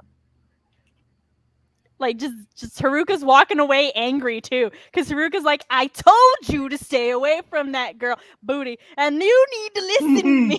It's how my mind processes that scene every now and then. Quick one question. Yes. Yeah. Chibiusa can transform in this season, right? Chibiusa's Mini Moon in this season. So how is her outfit any different? Because she's already wearing. Okay. So one thing I love about Chibiusa, especially in this season, her attack does nothing. Her attacks are literally she has a tiny moon rod and it's heart shaped, and her attack is pink sugar heart attack, and it just annoys the monsters. Yeah, it doesn't do anything. This one monster's drinking tea, and then it starts going, and it's like, ah! Because she does the attack, it shoots off and then falls as the monster's drinking tea. So then she just inches closer to the monster until it starts to hit him in the face. Let me tell you, Chibiusa's attacks in season 3 are one of the most hilarious things. I am because she always tries, but it does nothing. Because she is a guardian in training. She Yeah. needs to level up. She's 5. But it's just so funny how it's like Okay. she tries though. Every time she tries. Season here's the 1, thing. like first 10 episodes, Usagi or Chibiusa. Probably Chibiusa. So here's the thing. They said she was supposed to go back in time for Guardian and Princess training, but her mom also told her that you have a destined meeting in the past. Okay. Chibiusa meets Hotaru, whom has these attacks. Oh. Hotaru has 2 beings inside her vying for control. One of them is Sailor Saturn, the goddess of destruction. Oh. The other one is Mistress 9, whom is one of our villains. That gets fucked. So, I mean, but here's... Okay, wait. Sailor Moon villains, as you mentioned earlier, either die or get refreshed. She has 2 villains. Accurate terminology. Yes. She's gonna die. I mean, like... All right, so... In my predictions, it's a happy solution. Outcome. So in the 90s anime, Mistress 9 takes over Hataru's body and eats Chibiusa's Silver Imperium crystal and her soul. Her pure heart crystal. Oh. She gets both. Mamoru then becomes magical life support to keep Chibiusa up. Now, this is after many, many episodes where they are bonding and they are legitimately becoming friends, and it is just great. There's an episode where Hotaru wants to write a letter to this athlete who was sick as a kid because she greatly admires him, and Usagi helps her break into his training field so that they can meet. It is so adorable. They're amazing. And so, like, when Haruka and Michiru and Setsuna, whom is Pluto, they're all like, yeah, Usagi, we have to kill Hotaru. Usagi's like, we will not kill a 10-year-old. I do not give a today. You tell me she's the goddess of destruction, but you also said that the people who like who had the talismans were gonna die. And you didn't fucking die, did you? No, I was right. I was right. So we're not killing the 10-year-old. And they're like, you are naive, and this is why we have to kill the 10-year-old and not you. And then Mistress 9 takes over Hotaru's body, eats Chibiusa's soul, and like Mamoru is keeping Chibiusa alive, and Haruka's like, we have to kill the 10-year-old to save your daughter. Do you not want... Look, I don't much like the child, but she is your daughter, and I love you. So we're going to go kill a 10-year-old. So we're going to go kill a 10-year-old. I'm going to go save my stepdaughter. Right. And then Mamoru is like, could everybody leave? I need to talk to my wife who's having emotional shock right now. My wife is 15. And Usagi's just like, I don't want to kill a 10-year-old, but our daughter has to live. And he's just like, let me kiss the shock out of you. And then he's like, look, baby, honey, sweetie pie, do what you think is right. As long as our daughter comes back alive, destroy the world, destroy the enemies, kill a 10-year-old, save a 10-year-old. I give no fucks as long as you are happy and the child lives. And this she's child, like, not the 10-year-old child, this child. And she's like, you right, boo, you right, I got this. And he's like, that's my bitch. Now go, I gotta keep her, I'm life support right now. We got time here, let's go. Well, then they go to fight Mistress 9, and they go through, there's just a bunch of battle, a bunch of scenes that don't make much importance at the moment. Oh, except that as part of the final thing, the like witches 5 are all resurrected, and they convince the scouts to like stop fighting, except Mars. We don't see them because they're like, you don't want to fight anymore, you don't want to do that. And like, oh wait, were they resurrected in the 90s, Cody?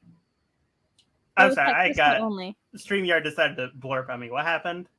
In the 90s, did the Witches 5 get resurrected and capture the... No, that was crystal only. Sorry. They're going to like split up into two teams. The inner guardians are going to take the stairs down, and they're like, the outer guardians, you three are going to take the elevator with our princess to protect her, which I'm like, that's trust right there. Rey is letting anybody other than her guard Usagi. That's like your entire job. Well, like the outer scouts are all like, we're stronger than you, we're better than you. And so Rey's like, I bet. Take the princess. Because the inner guardians protect the moon, while the art from outer guardians protect from the invading moon from the forces. galaxies. Yeah. Well, the 4 scouts. No.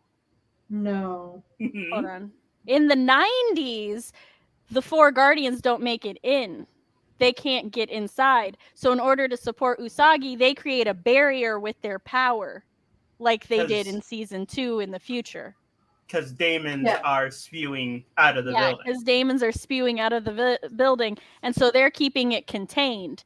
Right. And I remember this distinctly because there's a part where this daemon just bites Jupiter in the tits, and I'm like, how rude! On the titty! Sir! Titty! No, the daemons are all women. Doesn't make it any better, but madame. That matters because when they fight the male dolls, they're the only males. Oh. So the moon manages to get in, right? Okay. Uranus, Neptune, and Pluto are flying in on a helicopter. The helicopter gets attacked. Pluto freezes time to save Uranus and Neptune so that they can go protect their princess. Pluto dies because that is taboo and she is not allowed to freeze time. Oh. Yep. So the Pluto dies twice the exact same way. No, she doesn't die in season 2 in the 90s. That's just Crystal. No. Because in Crystal in season 2, she stops time. They move it back a season in the 90s. Okay, that's what you mentioned earlier. I was like, this one's died twice the same way. The fuck? No. And then she comes back, right? Yeah. So yeah, she does. Don't worry. She'll come back. Well, Moon goes in there. Uranus and Neptune are fighting Tomo. You find out Tomo is possessed by a daemon who pops out of his eye and then goes and possesses a bunch of dolls, and they're fighting and they can't fight it. And then you hear Pluto's voice going, "Your talismans, you dumbasses." And Neptune uses her mirror to figure out which one's the main body, and then Uranus uses her space sword to kill it. Sword. It was great. Oh, also just as a quick side note, Pluto in this season is like a scientist. Yes. Like she has a master's degree in like space science. Hold on. Space physics. I wrote down what her degree is in. Oh, it's an actual degree? Yeah. Yes. Like I thought you were like, she has a master's degree in badassery, like that kind of thing. No, she's like physics, and I think spatial physics is her master. Yeah. So like she's smart as fuck. Yeah. She loves smart women. But meanwhile, Usagi, like Mistress 9, has turned back into Hotaru, and she's like using herself as bait. And she's like, "Oh, Sailor Moon, they have Chibiusa, blah, blah, blah, blah." And Sailor Moon's like, "Okay." And then she says Usagi. And Sailor Moon's like, "How you know I'm Usagi?" And Mistress 9 goes, "Oh, well, I fucked up." And then becomes Mistress 9. And Uranus and Neptune come in, and there's this like big disagreement / argument. Mistress 9 actually captures Uranus and Neptune, and she's like, "Give me the Holy Grail or I kill them." And Neptune's like, "Don't you dare, I will hate you." And Moon's just like, "I'm fine with that." I'm okay with this. Like in the movie, right? It's like, "You coward." And Usagi's like, "Okay."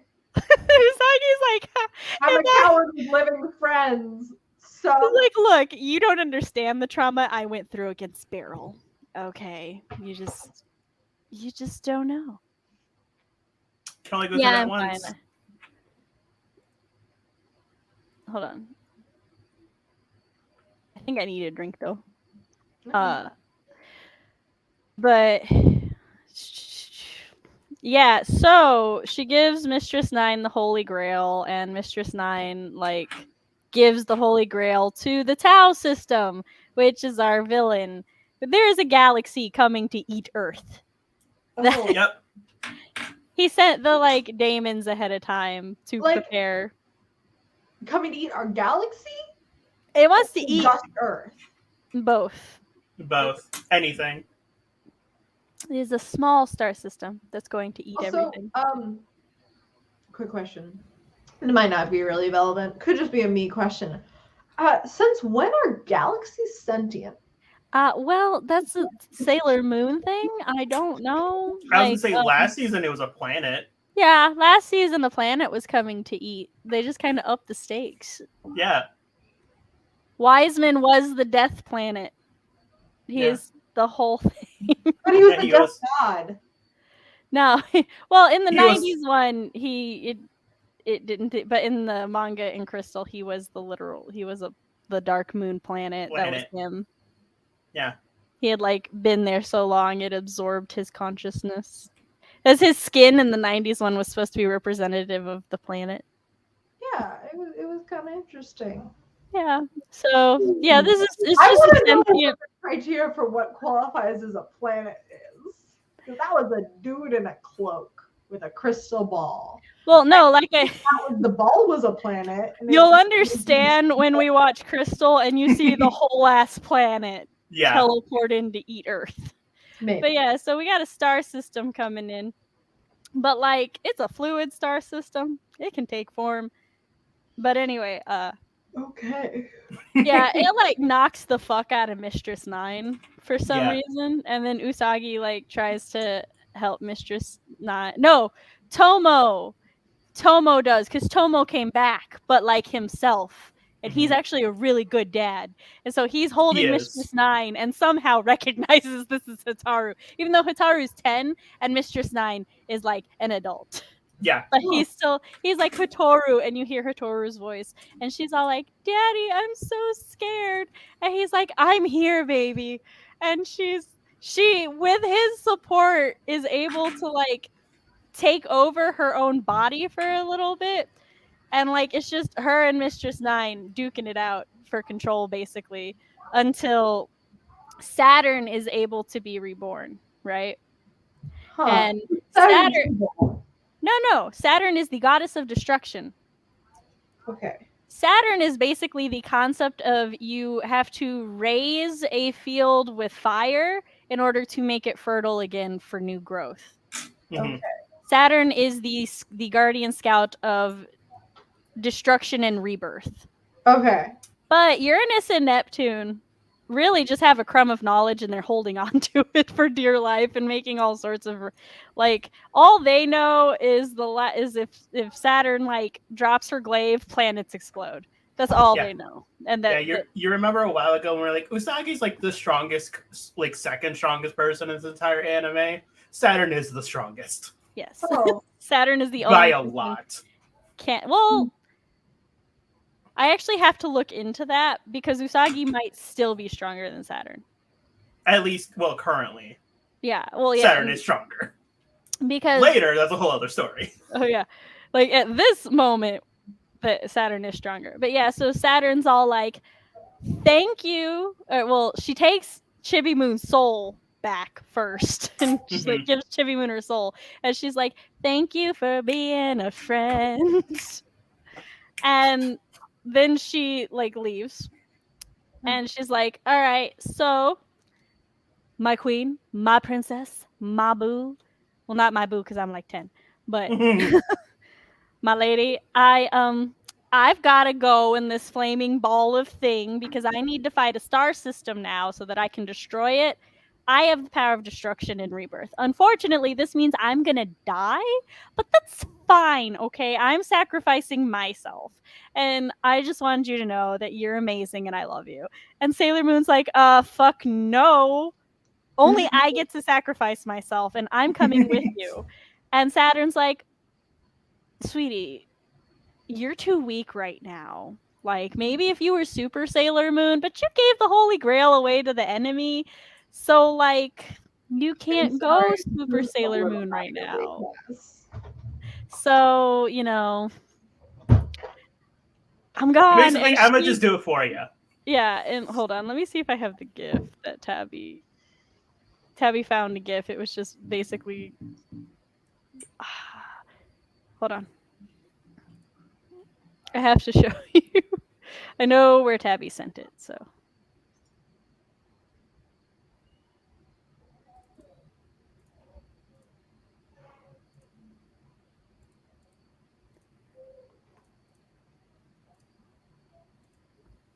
Here you are. This is her basically being like, you ain't strong enough. Fuck this shit, I'm out. Look at Usagi's face. I know. Usagi's like, excuse? What do you mean someone other than me is going to? And she's right. Sailor Moon can, in fact, not get into that red ball. She tries. And it's like, yeah, I'm going to Mordor alone. Of course you are. And I'm coming with you. Yes, that is exactly the feel that has. Well, Usagi gets she's so desperate, so despaired, just so angry. She starts yelling her attack or her transformation phrase for Super Sailor Moon, which I think is Moon Crisis Power. And she just keeps yelling it. Yeah. And then she starts slamming her fists in the ground. And Uranus and Neptune are just standing there like, what? Is she okay? I'm not even... What's going on? But so by this point, the barrier has been broken. The other 4 scouts are just kind of floating in exhaustion, right? Yeah. But they're all like, we sense Usagi in need. And so they send her their power. And then Uranus and Neptune also give her their power, even though I don't really think they know what's going on. They're just like, okay. So then she becomes Super Sailor Moon. And she goes into the thing. And shortly after, the thing explodes, and she's just standing there holding a baby Hotaru. A baby or a 10-year-old? No, a baby. A baby. Okay. Oh, that picture that I showed you earlier of... No, that's... There we go. This picture is actually... So this is when Sailor Moon becomes Super Sailor Moon. She actually shoots her she summons her own pure heart out of her chest to become Super Sailor Moon to go protect Saturn. Oh shit. Yeah. And that's also, Saturn. Saturn's brooch is actually a pure heart, her pure heart. That's cute. Which is white. Also, look at her, she's so pretty 80. Giving off such a bisexual bob. That's called. Also, I love her weapon. It's just a giant scythe-looking thing. It is the scythe of the goddess of death, specifically. Yeah. No, it's great. And story told, just one swing of it will destroy the world. Will destroy a planet. A planet. Any planet. So, yeah, so she's got the baby. And then one of my other favorite things in Sailor Moon happens. So the next day, it's been like a week or two, right? Nobody knows where Hotaru is. Everyone is Usagi is so mildly depressed and beside herself because she's like, I remember feeling her in my arms because she remembers saving her, but she doesn't know what happens after that. Fucking Neptune and Uranus have been taking care of the baby and take her back to her dad, who has amnesia because of injury and trauma because he watched his daughter explode. Basically, he blacked it all out. So they give her back to him, and then they're all all of the scouts meet in this crater, and they basically tell Sailor Moon she ain't shit. That her naive optimism almost got the world destroyed, and the inner scouts are like, "Bitches, say that again." And Uranus and Neptune transform, and they're like, we're ready to fight. And the inner scouts transform. They're like, let's do it. And Moon's like, no. Nobody's fighting. You're all, no. And Uranus and Neptune are like, yeah, let's fight, bitch. Well, like Jupiter and Mars, they're ready to. But Moon's like, no, I have to do this. But still, like the first time they attack him, the other four go to protect her, and Tuxedo Mask has to come in and be all like, no, you let her do it herself. And I don't like that. I think they should have just listened to their queen. But they definitely should have. Still go Mamoru for Mamoru for support. Usagi's. And let me tell you, this is the most battle-efficient fight scene Usagi has ever been in. She 2v1s them successfully. Like, she's dodging things. She's there's a point where Neptune gets a hold of her and Uranus is about ready to hit her, and Usagi just makes her crystal blip, and then, like, they crash into each other, and she's just basically like, I am your motherfucking queen! And then, like, knock it off! Bitches. And then Neptune and Uranus, like, kneel to her, and they're like, we are so sorry. We just, had to have one final test, and now we're going to leave and go do other stuff. Hey, baby, what's up? Oh, thank you. Was it in the 90s? Bye. Was it also in the 90s or in Crystal that they mentioned the other time that Saturn wakes up? I think that's just Crystal. Okay. Which I was going to bring up the difference in a second. Okay, I wanted to share this.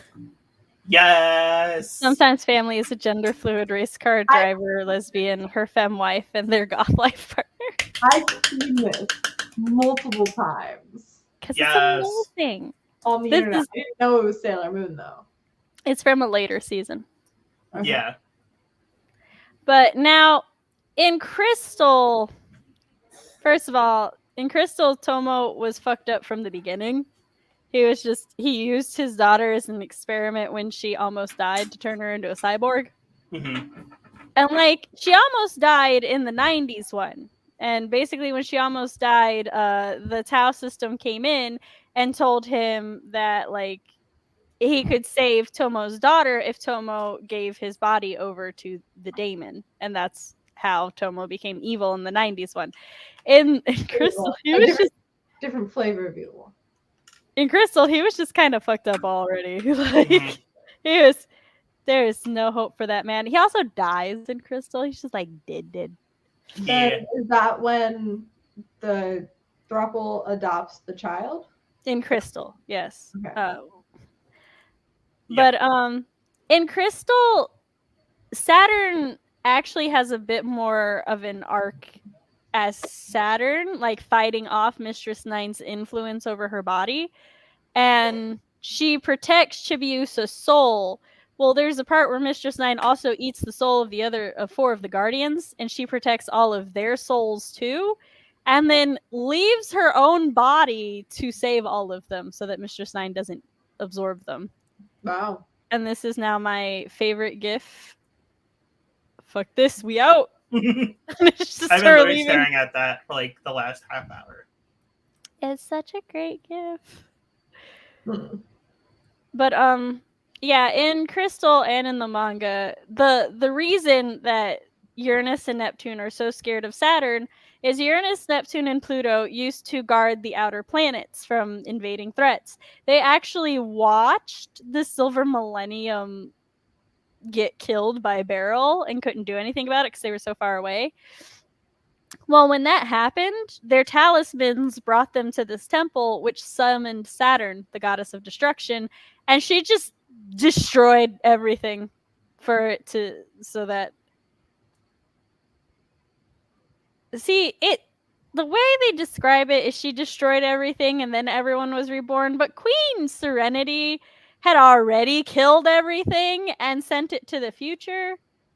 So I think that Uranus just kind of like, or that, not Uranus, I think Saturn like just basically nuked what was left and sent the outer scouts into the future. Because they didn't die with everyone else because they were too busy guarding planets. And when in Crystal, Sailor Moon fucking oh god, in Crystal the Holy Grail works differently. First of all, it takes the power from all of the scouts and then transfers it into Sailor Moon and she transforms. Okay.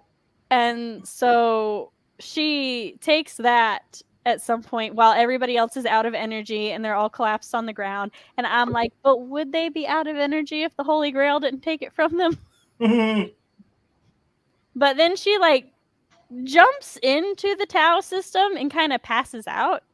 Well, then Saturn appears and she's duking it out with the system and she's killing an entire galaxy just because she can and needs to. And then Sailor no people live there. No, so far as we are aware. And then Sailor Moon wakes up and it explodes it from the inside. And it's like, I want to go home to die. Fuck this shit. And Sailor Saturn's just like, well, I'm going to escort him home. Pluto, you shut the door behind me. And we good. And she's like, look, Sailor Moon, I'm so glad you woke up and used the silver crystal because now I don't have to nuke everything. But I'm going to nuke him, just not here. Yeah, I'm just going to I'll nuke him somewhere else.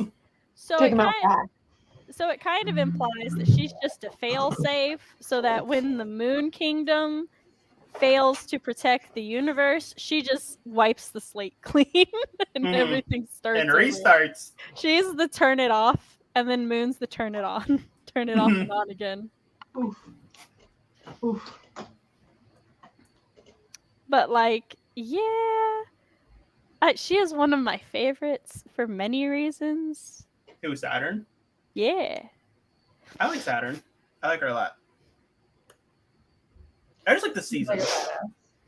I'm enjoying these 3 new Sailor Scouts. Yes. Mostly the Uranus, yes. I feel that she will either be your favorite or just the one that calls to you. So I don't even know when I was going to bring this up. So in every young queer's life, there's always one person. It's one person that they look at them and go, oh, it makes sense. We call this a gay awakening or a queer awakening. I'm pretty sure mine was Xena when I was like 4. Mine was Haruka. Mine was Haruka. Because I was thinking about Minako, but the other way. Yeah, literally. I was literally thinking about it one day, and I literally texted Sam. I was like, I think Haruka's my gay awakening. Holy shit. Like, Cody's on it. It's like Cody's on a date with a woman. Like, what? It's Haruka. Oh. No. Yeah. That's right. What were you going to say, CB? I don't remember. Sorry. Yeah, that's... I've got like this weird feeling right here. I'm trying to get rid of it. Yeah, you've been coughing or like sneezing a lot. And I'm like, are you okay? No, I was coughing because my throat is dry. And now, like, have you ever had that moment where your sinuses just decide to have this one, like, bouncy one that only half blocks your airway? Hold on. I will be right back. I'm going to go tinkle real quick. Okay, possibly. Do you enjoy my cat blanket? Yes. It looks very nice. This is my cat. And that is my blanket. I'm hoping that over our October break, when I come back, I'll have Storm. I don't know if she'll enjoy living here. It's not going to be like, oh, yeah, I have my cat. It's going to be like, hello, bastard. And she's going to be like, hello, motherfucker. And we'll be like, yeah. And then we'll snuggle because it'll be cold. Honestly, that is the life. So, we're going to be wrapping up soon. And there's just a few things that I wanted to share for funsies. So there's an episode where Minako is skipping studying and Usagi comes to yell at her because Minako's skipping studying by talking to Matoki. And Matoki was like, oh, Usagi, it's fine. You know, girls need to just have fun sometimes. You know, don't stress yourself out. Minako then goes into this large spiel about how it doesn't matter if she fails school because, like, she can just retake it later anyway. She needs to live her life and have fun. And this is his face. Oh, my gosh. He lives with regret. I feel like, okay, right here, it should be like, hello, darkness, my old friend. Yes, that meme. And then she says the phrase, why do today, or why do today what you can do tomorrow or some other butchering? And it's because his face. Just in a cloud of doom. Also, this is the first edition of Sailor Dudettes. Oh. And Sailor Moon presents it as evidence for how Rei cannot say any, or either Usagi or Minako presented as evidence for why Rei cannot say anything weird about Mako going on a date with Haruka. Because Rei has this. Which is presumably drag queens or drag kings? Not sure one way or the other, though. Think it's ladies dressing up. Interessante. Men. Yeah, but either way, this is a thing that is canon. Also, let me tell you, they go to a tea ceremony, and Usagi's legs fell asleep, and Chibiusa punched them. And this is Usagi trying to not make a big deal out of it. And you see this. Let me tell you. Oh yeah, she's trying not to. I mean, come on. She's freaking out so much her bonnet, her head. No, like I said, she's trying not to. But like, have you ever been punched in the leg when it's asleep? Oh yeah, it's awful. Yeah, it's so, like, the worst. She's trying so hard. This is his I'm embarrassed face. But look at this motherfucker over here. Get you somebody who looks at you this way. Like, you're not embarrassing. Everything you do is adorable. She is so fucking proud of herself. I know, right? She is so smug. This is this is Sailor Neptune's cape. I enjoy the cape. Sailor Uranus's cape that is gone after that episode, never to be seen again. Literally a single episode. I have any other pictures that I wanted to display? The height chart? Yes. Don't worry about the super tiny one. We'll get to her later. No, I forgot Chibi was there. What? Chibi. Don't worry about it. It's season 5. This is all their season 5 outfits. Don't worry. All right. So yeah, where are you on the height chart? I don't remember. I knew where I was. I have to Google this now. Inches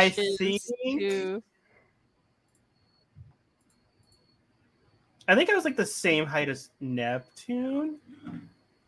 I'm 64 inches. I'm like, how tall am I? Hey, I'm between Neptune and Jupiter. Shit, I don't remember. I'm 165 centimeters. I'm 164. I'm right above Neptune. CB, you're the same as Cody, I believe. Yeah. Oh, actually, no, I'm 167 centimeters, but still in between. I'm just shorter than Jupiter. I think we all fit. I'm 166.3. We are all right here. All three of us would be between Neptune. So we're like taller than all of the very femme ones, except Pluto. And we're shorter. Look at those long ass legs on Pluto. She is the tallest. Momoru, I think, is like right here. He's shorter than Pluto. That's cool. I think so. Hold on. I personally, this is just a me thing, don't like that they have the same shoes. I don't know if they actually have the same shoes in season 5. Well, in this, they all have the exact same boots. They do, but that's weird. But like, I like when they all have different shoes. Pluto is 6 foot. Mm-hmm. Yes. Queen. Shoe tall bitch. Queen. Right, 175. Oh no, he's in between these two. Also, I looked him up. Mamoru's birthday is in August. It's August 3rd. I remembered that he was a Leo and that it was at the beginning of a month. I should have remembered. Oh, here's the arm of the gladiator. I sent her a picture of the gladiator. Send me a picture. Of her flexing, to be specific. Oh, did you know? But you didn't share with the class. Would you like me to share with the class? I just like how whatever was here is gone, just so we can see Haruka. I really think it looks like Michiru. I don't know why, just my brain yes, Michiru. Her hair flowing in the wind. Look, this is just one of my favorites. This thing. It is great. Like, it's these outfits from... No, not that one. That's the Spoochy Smooch. This is from the end of the panel. And I mean, look at their, like... It is badass. Just appreciate her There is outfit, zero too. straight energy in this image. There's zero straight. This is a no hetero zone.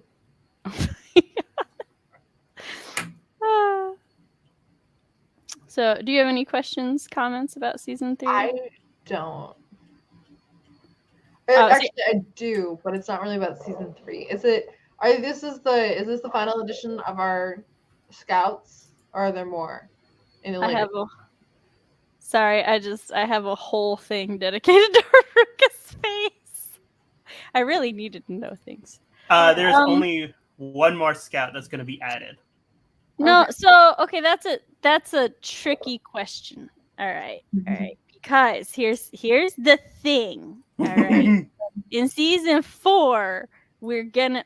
Excuse me, as I remove the large white rectangle. So here's the thing. In season 4, we're gonna meet the Amazon Quartet, whom is currently evil, but in the future are the Sailor Guardians of Chibi Moon. And they are guarded by guardian stars as opposed to guardian planets. Okay. I think they're supposed to represent the asteroid belt. Yeah, I think the so. Inner and outer. Vest, June, Pera.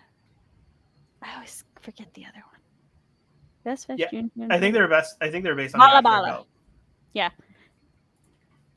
I think you're right. I think they are the asteroid belt. Which, funny enough, the outer guardians are the guardians on the outside of the asteroid belt. Well, the planets on the outside, except Jupiter.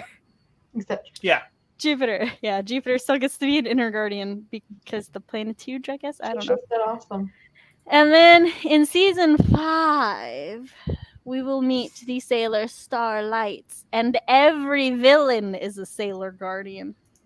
Oh. Interesting. And there's also Chibi Moon, who will also meet in season 5. Chibi isn't technically... She's not the same. Is she Usagi's granddaughter or something? That was the theory, but no. Oh, yeah. That's good. No, basically, this one super guardian failed to protect her universe, and she sent a piece of her to, like, as a desperate final thing, and that is Chibi. But everybody assumes that she's just Usagi and Momoru's second daughter, who's come back from the future for some reason. Or she's Chibi Moon's daughter, is the other one. Did they actually say that in the series? No. Because I know the Inner Guardians... I'm talking about characters in the actual series. Okay, don't mind. Not fan theories. Fan theories, if you don't know who she is at this point, I can't help you. Her identity has been revealed. It is not a secret. Cool. I mean, it's greatly debated who Sailor Cosmos is, but yeah, we know who Chibi is. But yeah, so like in season 5, there are going to be 3 new Guardians, and one of them, Sailor Starfighter, is look. Momo died, and Sailor Moon needs a new man, and his name is Seiya. Oh.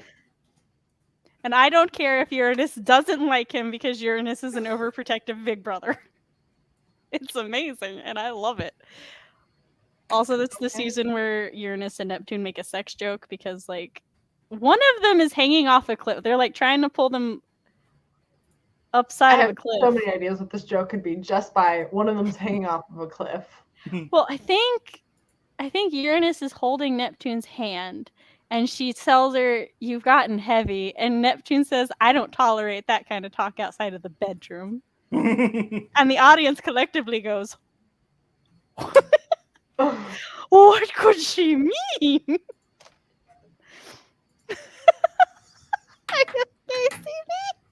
Yes, I am. I'm so okay. I just looked up. Okay, I remember. We talked about these Guardians before because I just looked up Sailor Starfighter No. and their interesting attacks.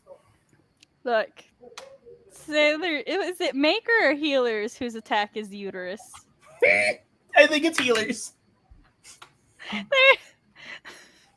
Sailor Star Healer's attack is Stayuterus.